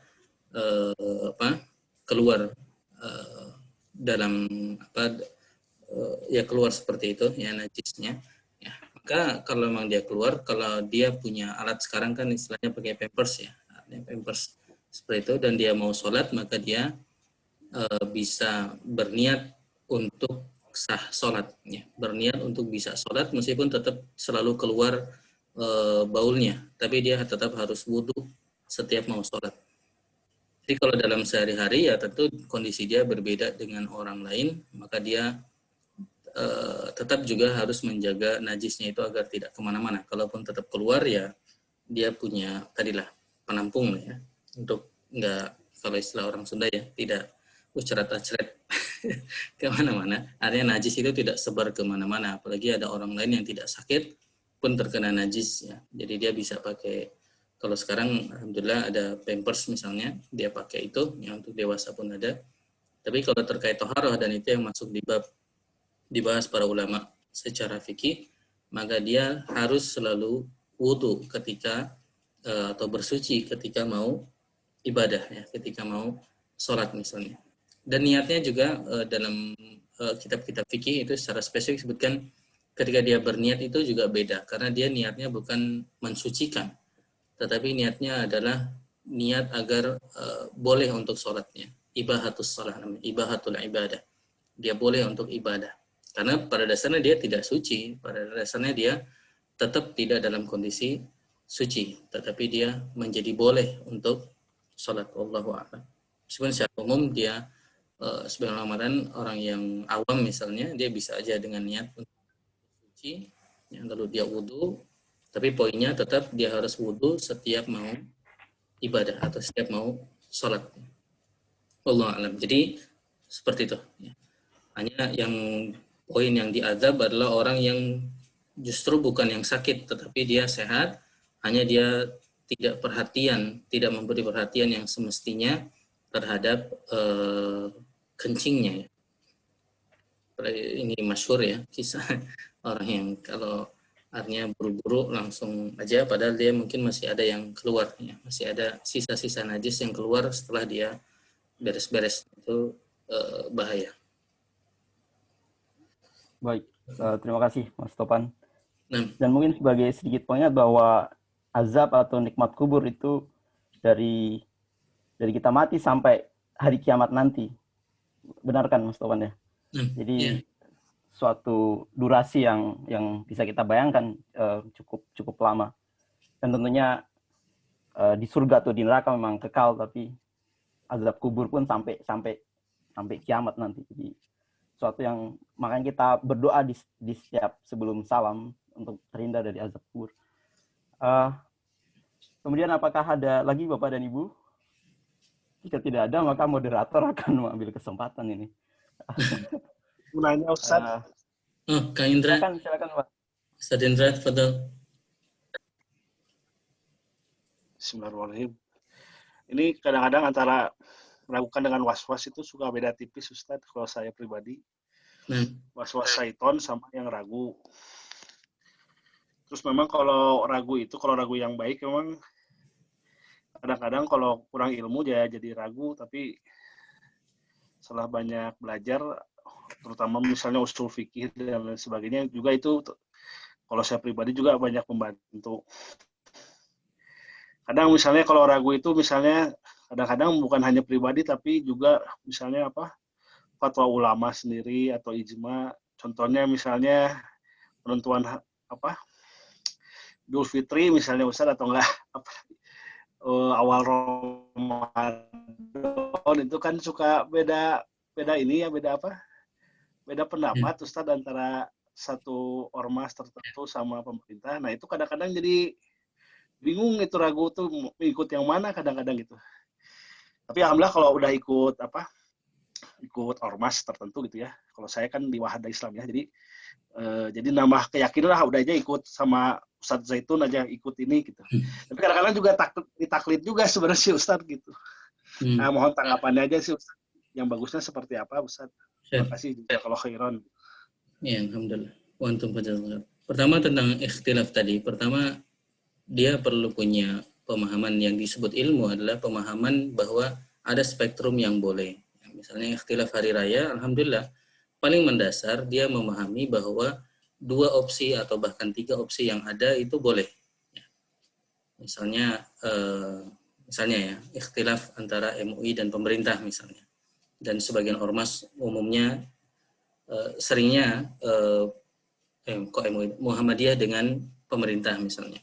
Karena Muhammadiyah terkenal dengan hisab sehingga dihitung jauh lebih awal. Umumnya ormas-ormas termasuk Nahdlatul Ulama ya NU ngambil ru'yatul hilal sehingga umumnya berbeda kadang-kadang ya beda dengan itu. Minimal secara ilmu dia mengetahui secara syar'i bolehnya ikhtilaf tersebut. Ya memang ada istilah tadi ada sebagian mendukung pendapat yang satu, mayoritas bahkan mendukung yang satu, mayoritas sebagian lagi di pendapat yang satu. Tapi seorang yang berbekal ilmu biasanya paling dasar dia tahu 2 itu ada dalam kerangka yang boleh. Sehingga kalaupun nanti dia mau masuk lebih ke hal yang spesifik yaitu tenang, mana yang membuat dia tentram, maka itu kembali ujung-ujungnya memang masalah pilihan. Masalah pilihan bisa dengan gaya tadi Kang Indra atau diungkapkan oleh Imam Nawawi tadi, apa yang hati dan jiwa kita tentram. Dan itu udah tidak bisa lagi kita ikhtilaf, artinya tidak, apalagi kita ribut dalam masalah itu ya. Karena teman-teman yang misalnya merasa benar dengan gayanya, ya, dengan caranya, meskipun alhamdulillah kita tahu itu ada dalam frame yang boleh. Ya. Kecuali yang di luar misalnya ada yang 3 hari lebih awal, nah, itu tentu keluar dari frame ini. Jadi antara bentuk ketenangan adalah keyakinan bahwa 2 opsi ini pada dasarnya boleh. Dan ujung-ujungnya ditentukan oleh hal-hal lain seperti tadi, apakah memang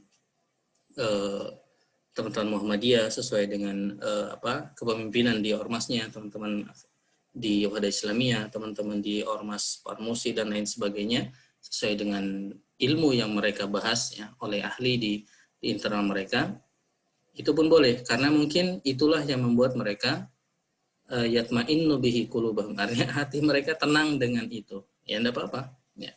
Mungkin karena mereka lebih kenal orang-orang yang mengambil fatwanya, sementara ulama dari tempat lain mungkin tidak dikenal, tetapi alhamdulillah itu semua memang masih dalam ranah yang boleh dan itu membuat jauh lebih tenang karena kita tidak khawatir juga.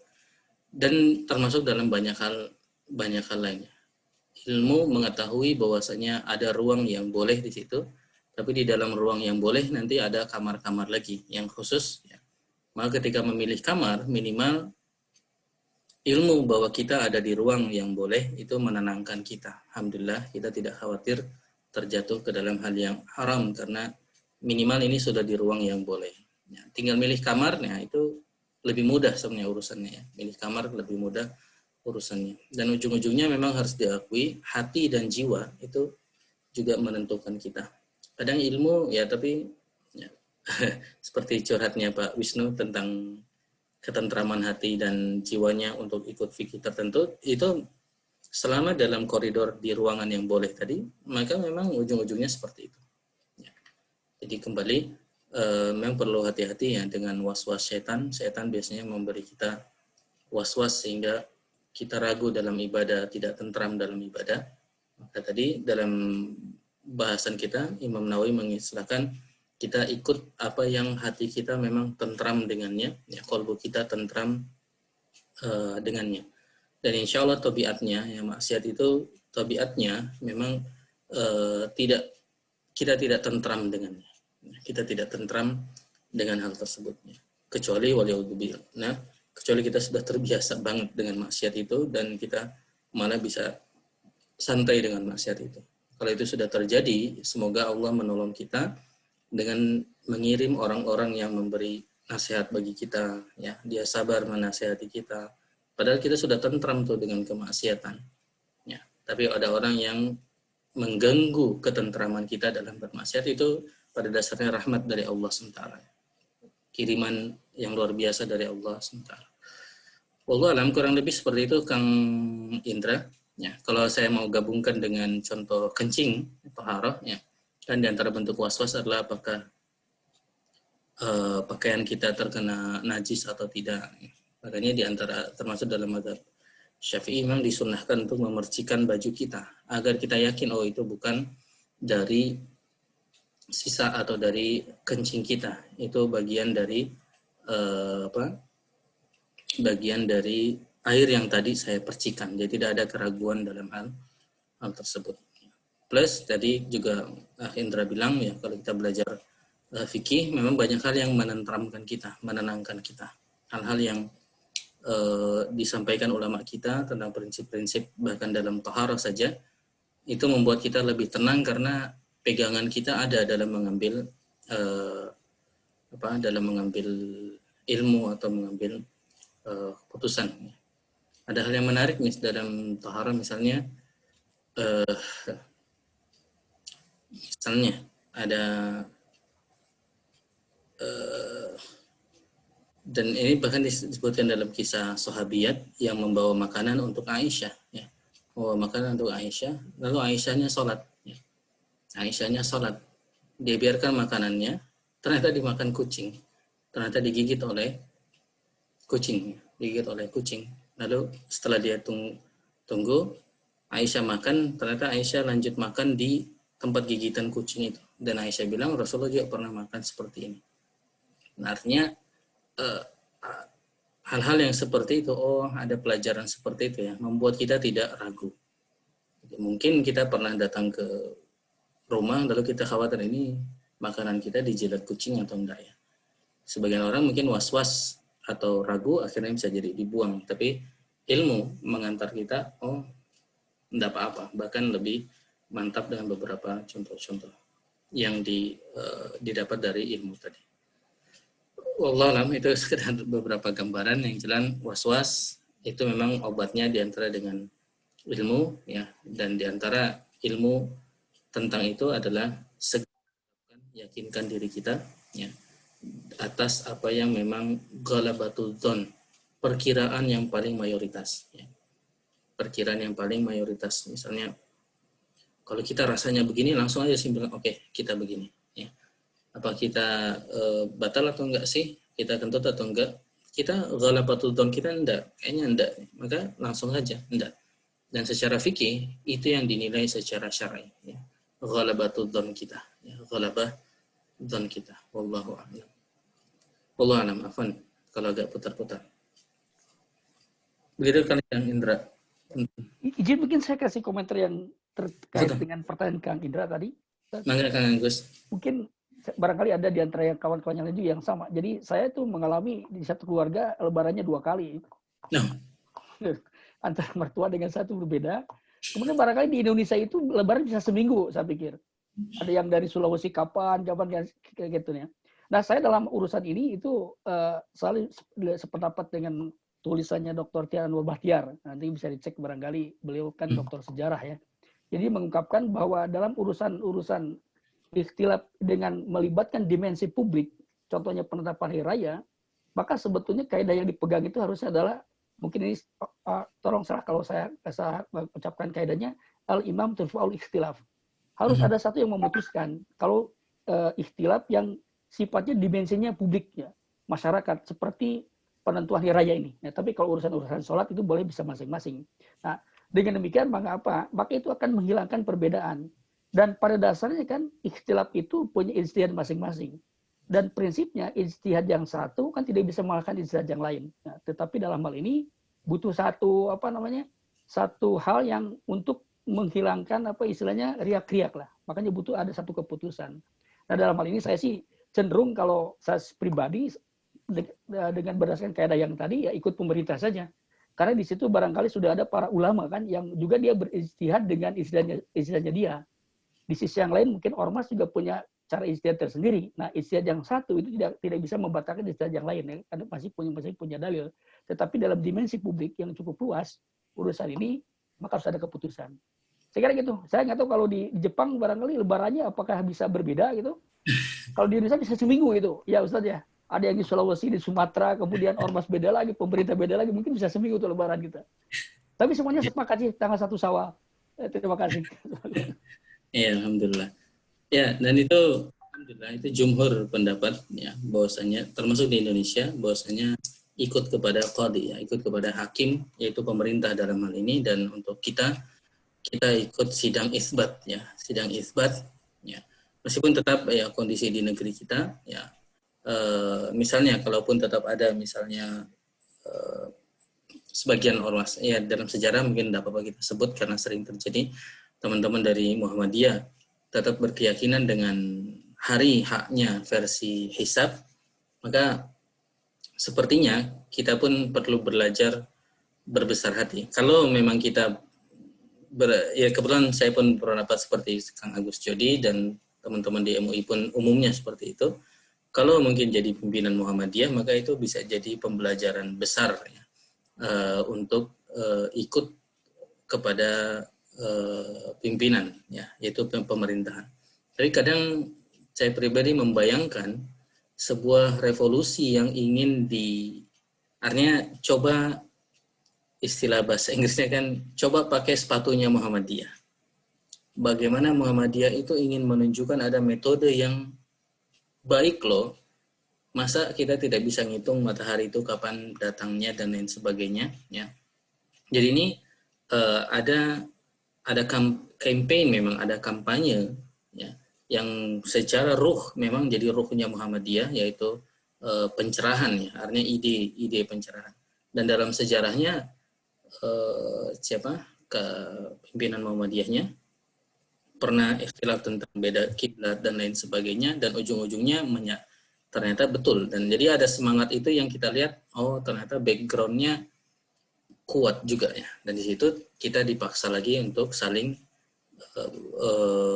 hormat atas keputusan itu. Meskipun jumhur dan insya Allah umumnya ormas Islam ya, sepakat tadi bahwa kita ikut pemerintah. Dan kalau suatu saat pemerintahnya ikut mayoritas ternyata pendapatnya Muhammadiyah, maka harus siap dengan siapapun yang mendominasi di pemerintahan nanti. Ya. Dan ini ujian dari prinsip tadi, Kang Agus. Jadi ujiannya kalau orang yang secara fikih ru'yatul hilal, ternyata alhamdulillah sekarang pemerintah ru'yatul hilal, melihat hilal. Kalau ternyata nanti pemerintah adalah hisab, ya berarti dia ujiannya harus siap dengan hisab. Nah, jadi yang selama ini diuji memang teman-teman Muhammadiyah.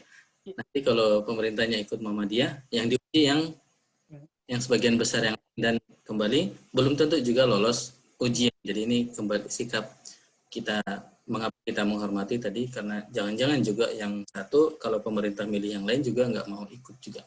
Ya, sedikit lagi tadi pernah saya tanyakan ke kawan saya yang dari astronomi ya, itu Pak Buji itu, saya bilang kenapa ini nggak bisa selesai permasalahan tentang apa Ru'yatul Hilal ini gitu ya, penentuan itu kenapa nggak bisa sepakat. Dia pernah cerita, jadi memang berkumpul berbagai macam orang di situ dan salah satunya yang berpendapat begini, jadi dia punya buku panduan. Buku panduan sendiri, hitungan sendiri. Nah, dia bilang kalau tidak ikut itu masuk neraka masalahnya. Nah, itu udah repot kan kalau begitu kan. Jadi dia memang itu masa yang pelik. Jadi masing-masing punya pendapat. Salah satunya tadi saya bilang, kenapa nggak bisa beres-beres ini kan? Ya itu tadi dia bilang ada satu kelompok yang punya buku panduan sendiri gitu. Yang barangkali kalau dari sisi sains mungkin harus dikalibrasi ya. Tapi dia punya kerangka berpikirnya mengatakan kalau tidak ikut aturan itu, dia masuk neraka, kira-kira begitulah bahasa sederhana. Jadi itu permasalahannya. Mungkin sampai kapanpun kayak di Indonesia nggak pernah bisa jadi satu ya. Itu aja mungkin tambahannya saya.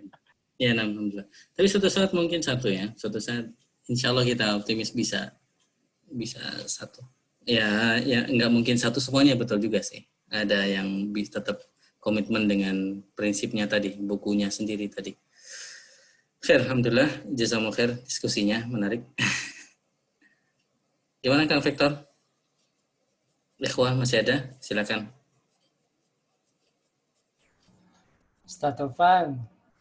Ya, Kang Rahmat. Yang barusan mengenai tentang Lebaran, Idul Fitri, saya tuh ada pengalaman gitu dalam tanggapannya. Jadi kalau secara pribadi kan termasuk yang alhamdulillah mengetahui itu ya, yang baik itu perhitungan hisab maupun melihat hilal, insya Allah kedua-duanya baik, saya menyetujui. Tapi karena ada perintah untuk taat kepada pemerintah, maka saya lebih cenderung kepada pemerintah. Suatu saat waktu itu antara pemerintah dan Muhammadiyah, satu Ramadannya sama, alhamdulillah. Nah, menjelang Ramadan kami mudik ke Padang. Menjelang Idul Fitri kami mudik ke Padang. Nah, di Padang ternyata Muhammadiyah, mayoritas penduduk Padang itu kan mengikuti Muhammadiyah. Itu lebarannya lebih dulu 1 hari. Lebih dulu 1 hari. Jadi hanya 29 hari itu Ramadannya. Saya dalam hati saya ini harus ikut pemerintah gitu dengan saya sendiri itu. Tapi saya berpikir lagi, tapi kalau saya lebarannya itu besoknya, wah saya lebaran sendirian di sini. Akhirnya saya melihat ini mudarat bagi saya gitu kan.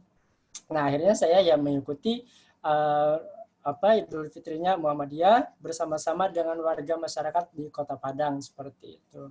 Itu atas dasar itu sih Ustaz, di satu sisi sebelumnya saya mengikuti pemerintah, tapi di sisi lain ada satu saatnya saya malah kalau ikut pemerintah saya mendapat mudarat pada saat itu. Akhirnya saya ikut Muhammadiyah. Mohon tanggapannya Ustaz. Terima kasih. Assalamualaikum warahmatullahi wabarakatuh. Assalamualaikum. Tadi bukannya Muhammadiyah dan pemerintahnya pas? Itu 1 Ramadan Ustaz. Oh, 1 Ramadannya, ya. Tapi di Idul Fitrinya beda. Ya, kondisi itu termasuk yang mungkin terjadi dan boleh seperti yang Kang Rahmat tadi. Ya, sebagian ulama ada yang menambahkan, ya, kalau Kang Rahmat memang meyakini hari itu sebenarnya masih Ramadan, ya maka itu dikodok di nantinya. Jadi dikodok setelahnya. Jadi Kang Rahmat iftar berbuka di hari raya itu, ada yang merayakan hari raya bersama kaum muslimin, ya. Atau kalau memang hatinya tentram juga bahwa memang itu Idul Adhanya, Idul Fitrinya atau Lebarannya, ya, Idul Adha atau Fitri, ya tidak apa-apa memilih yang dipilih atau diikuti oleh mayoritas orang yang ada di situ. Ya. Sebenarnya pemerintahan itu muncul kalau lihat per lafadz hadisnya kan manusia, di mana manusia itu berbuka. Berbukalah ketika manusia berbuka, saumlah ketika manusia saum. Dalam konsep kita, memang itu dikenal akhirnya pemerintah yang menentukan itu. Tapi dalam lebih detailnya, misalnya kayak di Padang, ya maka seakan-akan hadis itu masuk ke dalam ranah yang lebih detail lagi. Kalau di Padang, maka manusianya itu ya manusia orang yang ada di Padang saat itu bisa dengan dibawa ke seperti itu. Allah. Ya alhamdulillah, insya Allah urusannya termasuk yang mudah ya. yang memang agak berat yang tadi yang Kang Agus jadi bilang, dia punya aturan di luar dari dua opsi ini. Ya, opsi ru'yatul hilal ataupun hisab. Dan ru'yatul hilal dan hisab sebenarnya bisa ketemu. Yang jadi masalahnya kan masalah hisab itu sebenarnya bisa dilihat pada berapa derajat. Imkanur ru'yah namanya. Tidak boleh, mungkin teman-teman pernah dengar angka 2 derajat dan lain sebagainya. Jadi orang yang hisab itu plus satu syarat bahwa tidak bisa dilihat kalau di atas, kalau di bawah sekian derajat, 2 derajat misalnya. Ya, maka angka itu yang bisa diupdate sebenarnya, bisa diperbaiki. Allah alam. Tapi intinya, insya Allah ikhtilaf yang terjadi, yang dialami, termasuk yang contohkan oleh Kang Rahmat Sagara, termasuk ikhtilaf yang wasi, yang luas, dan tidak apa-apa kita memilih di antara opsi tersebut, termasuk memilih karena maslahat tadi, karena maslahat. Wallahu a'lam. Terima kasih Ustaz. Sami-sami. Terima kasih Ustaz Topan. Ya. Kemudian ada yang lain Bapak dan Ibu, mungkin kita bulatkan sampai 10 menit lagi. Atau kalau tidak, saya coba. Tadi saya coba mungkin bisa menjadi PR untuk untuk tahun depan. Tadi ada pernyataan bahwa khilafiyah nubuwah itu berlangsung 30 tahun dan itu dari sebuah hadis. Apakah boleh diberikan sedikit penjelasan atau syarahnya tentang itu, Mas Topan? Atau hikmahnya untuk tentang itu tuh apa? Kenapa hanya 30 tahun kemudian berhenti? Ya, saya sambil buka Fathul Mubinnya. Di Fathul Mubin memang di bukunya Ibnu Hajar memang beliau sebutkan seperti itu. Jadi fasara khilafatan, maka Ibnu Hasan itu menjadi khilafah haqqan muddata sittata ashhur, selama 6 bulan. Dan itu melengkapi 30 tahun yang dikabarkan oleh Nabi kita Muhammad SAW bahwasanya khilafah ala minhajin nubuwah itu terjadi selama 30 tahun. Ya. Karena setelahnya itu sistemnya sudah masuk ke dalam hadis yang disebutkan wa ba'daha takunu mulkan ududan, menjadi kerajaan atau raja yang ududun. Istilah hadisnya ududun. Ududun itu raja yang menggigit rakyatnya, maksudnya yang menggigit rakyatnya. Tentu ketika dibandingkan dengan yang sebelumnya, Tapi kalau dibandingkan dengan yang setelahnya, kondisi saat itu boleh dibilang tetap lebih baik. Mengapa 30 tahun? Wallahu a'lam. Yang jelas yang dinilai sebagai khilafah nubuwah adalah mulai dari Abu Bakar As-Siddiq yang hanya sebentar, misalnya 2 tahun saja. Lalu Umar ini yang lama, 10 tahunan. Lalu Utsman juga tidak lama, Ali, dan setelah Ali ada sedikit 6 bulan yaitu Al-Hasan. Ya. Setelah itu Muawiyah, lalu Yazid, dan beberapa itu memang langsung turun ke anaknya, ya. Jadi seperti kerajaan begitu. Ya. Dan ya tentang 30 tahunnya wallahu a'lam, sepertinya jarang ulama yang mengambil hikmah dari angka 30 tahun, ya. Yang jelas angka itu diambil dari hadis kabar nubuwat. Mungkin nanti saya tambahkan ya hadisnya, ya. Anda belum cari juga hadis pastinya, hanya disebutkan, dan sebenarnya sering mendengar angka 30 tahun nubuat ini, tetapi Anda belum cari persis hadisnya seperti apa. Ya. Ada beberapa lafadznya tadi, setelahnya akan ada mulkan ududon, ain, do, alif, ya. Do, waw, do, alif. Ya. Ududon, ada kerajaan yang menggigit.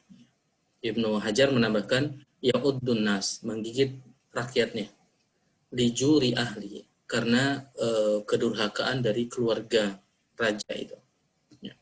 Wa adami istiqamatihim, dan tidak adanya keistiqomahan mereka, ya. Jadi ini selintas apa yang disampaikan oleh Ibnu Hajar Al-Haytami tentang kondisi saat itu ya, diambil dari juga kabar nubuat ya, yang tentu kabar nubuatnya sudah lama ya, sudah lama sebelumnya, 30 tahun sebelumnya ya. Tapi kejadian ternyata benar ya, ditutup dengan 6 bulannya Hasannya, 6 bulannya Al-Hasan. Jadi definisi khilafah nubuwah itu apa, Mas? Apakah 30 tahun itu, apakah yang 4 itu, yang 5 itu, atau yang tidak, yang selanjutnya? Definisi... Kalau dilihat dari hadisnya, maka memang 30 tahunnya itu. Oh, oke. Kalau lihat dari hadisnya ya. Jadi hadis tidak menunjukkan khilafah nubuwah adalah si fulan gitu. Jadi seperti nama Al-Hasan ini tidak muncul karena namanya, tapi muncul waktunya. Makanya para ulama seperti ada nuansa takjub ya. Wah, angkanya pas nih. Angkanya pasti dengan kabar Nabi. Tapi bukan karena namanya muncul. Jadi bukan khilafah nubuwah itu Abu Bakar, Umar, Utsman, Ali, dan Hasan. Jadi bukan seperti itu. Tapi kalau per hadis itu memang batas 30 tahun yang disebutkan. Ya, kalau yang dimaksud. Baik, terima kasih Mas Topan. Kemudian berhubung sudah 2 jam kita berdiskusi sebagai sebuah keluarga besar. Silakan Mas Topan untuk merangkum sedikit dari pertemuan kali ini. Iya, alhamdulillah. Kembali semoga Allah SWT mengizinkan kita untuk lanjut istiqomah, dan dalam hadis ini semoga Allah SWT mengizinkan kita, memberikan kita ilmu dan juga kemampuan amal untuk meninggalkan apa-apa yang meragukan, membersihkan diri kita dari hal-hal yang haram tentunya, itu yang pertama, dan hal-hal yang syubhat insyaallah, dan kita bisa meraih berkah dengan amal-amal baik ya. Pertama, kelanjutan dari hadis yang lalu ya, la yaqbalullahu illa thayyiban, ya Allah tidak menerima kecuali yang baik ya. Semoga kita bisa mengumpulkan terus perbendaharaan amal kita dengan amal-amal yang thayyib, dengan amal-amal yang baik insyaallah. Mungkin demikian aja, Vektor ya, dari ana. Alhamdulillah wassalatu wassalamu ala rasulillah. Silakan Kang Vektor bisa tutup. Baik, terima kasih Ustadz Topan, dan juga terima kasih Bapak dan Ibu atas partisipasinya pada kali ini. Semoga bermanfaat dan semoga Allah memberikan kita istiqomah untuk bisa berjumpa lagi sebagai keluarga besar untuk belajar Arba'in An-Nawawi Jumat depan insyaallah. Semoga bermanfaat. Kita tutup dengan doa kafaratul majelis. Subhanakallahumma wa bihamdika, maha suci Engkau ya Allah dan aku memujimu. Asyhadu alla ilaha illa anta, aku bersaksi bahwa tiada ilah yang diibadahi dengan benar kecuali Engkau. Astaghfiruka wa atubu ilaik, serta aku meminta ampun dan bertobat kepadamu. Demikian kita tutup. Assalamualaikum warahmatullahi wabarakatuh. Assalamualaikum warahmatullahi wabarakatuh.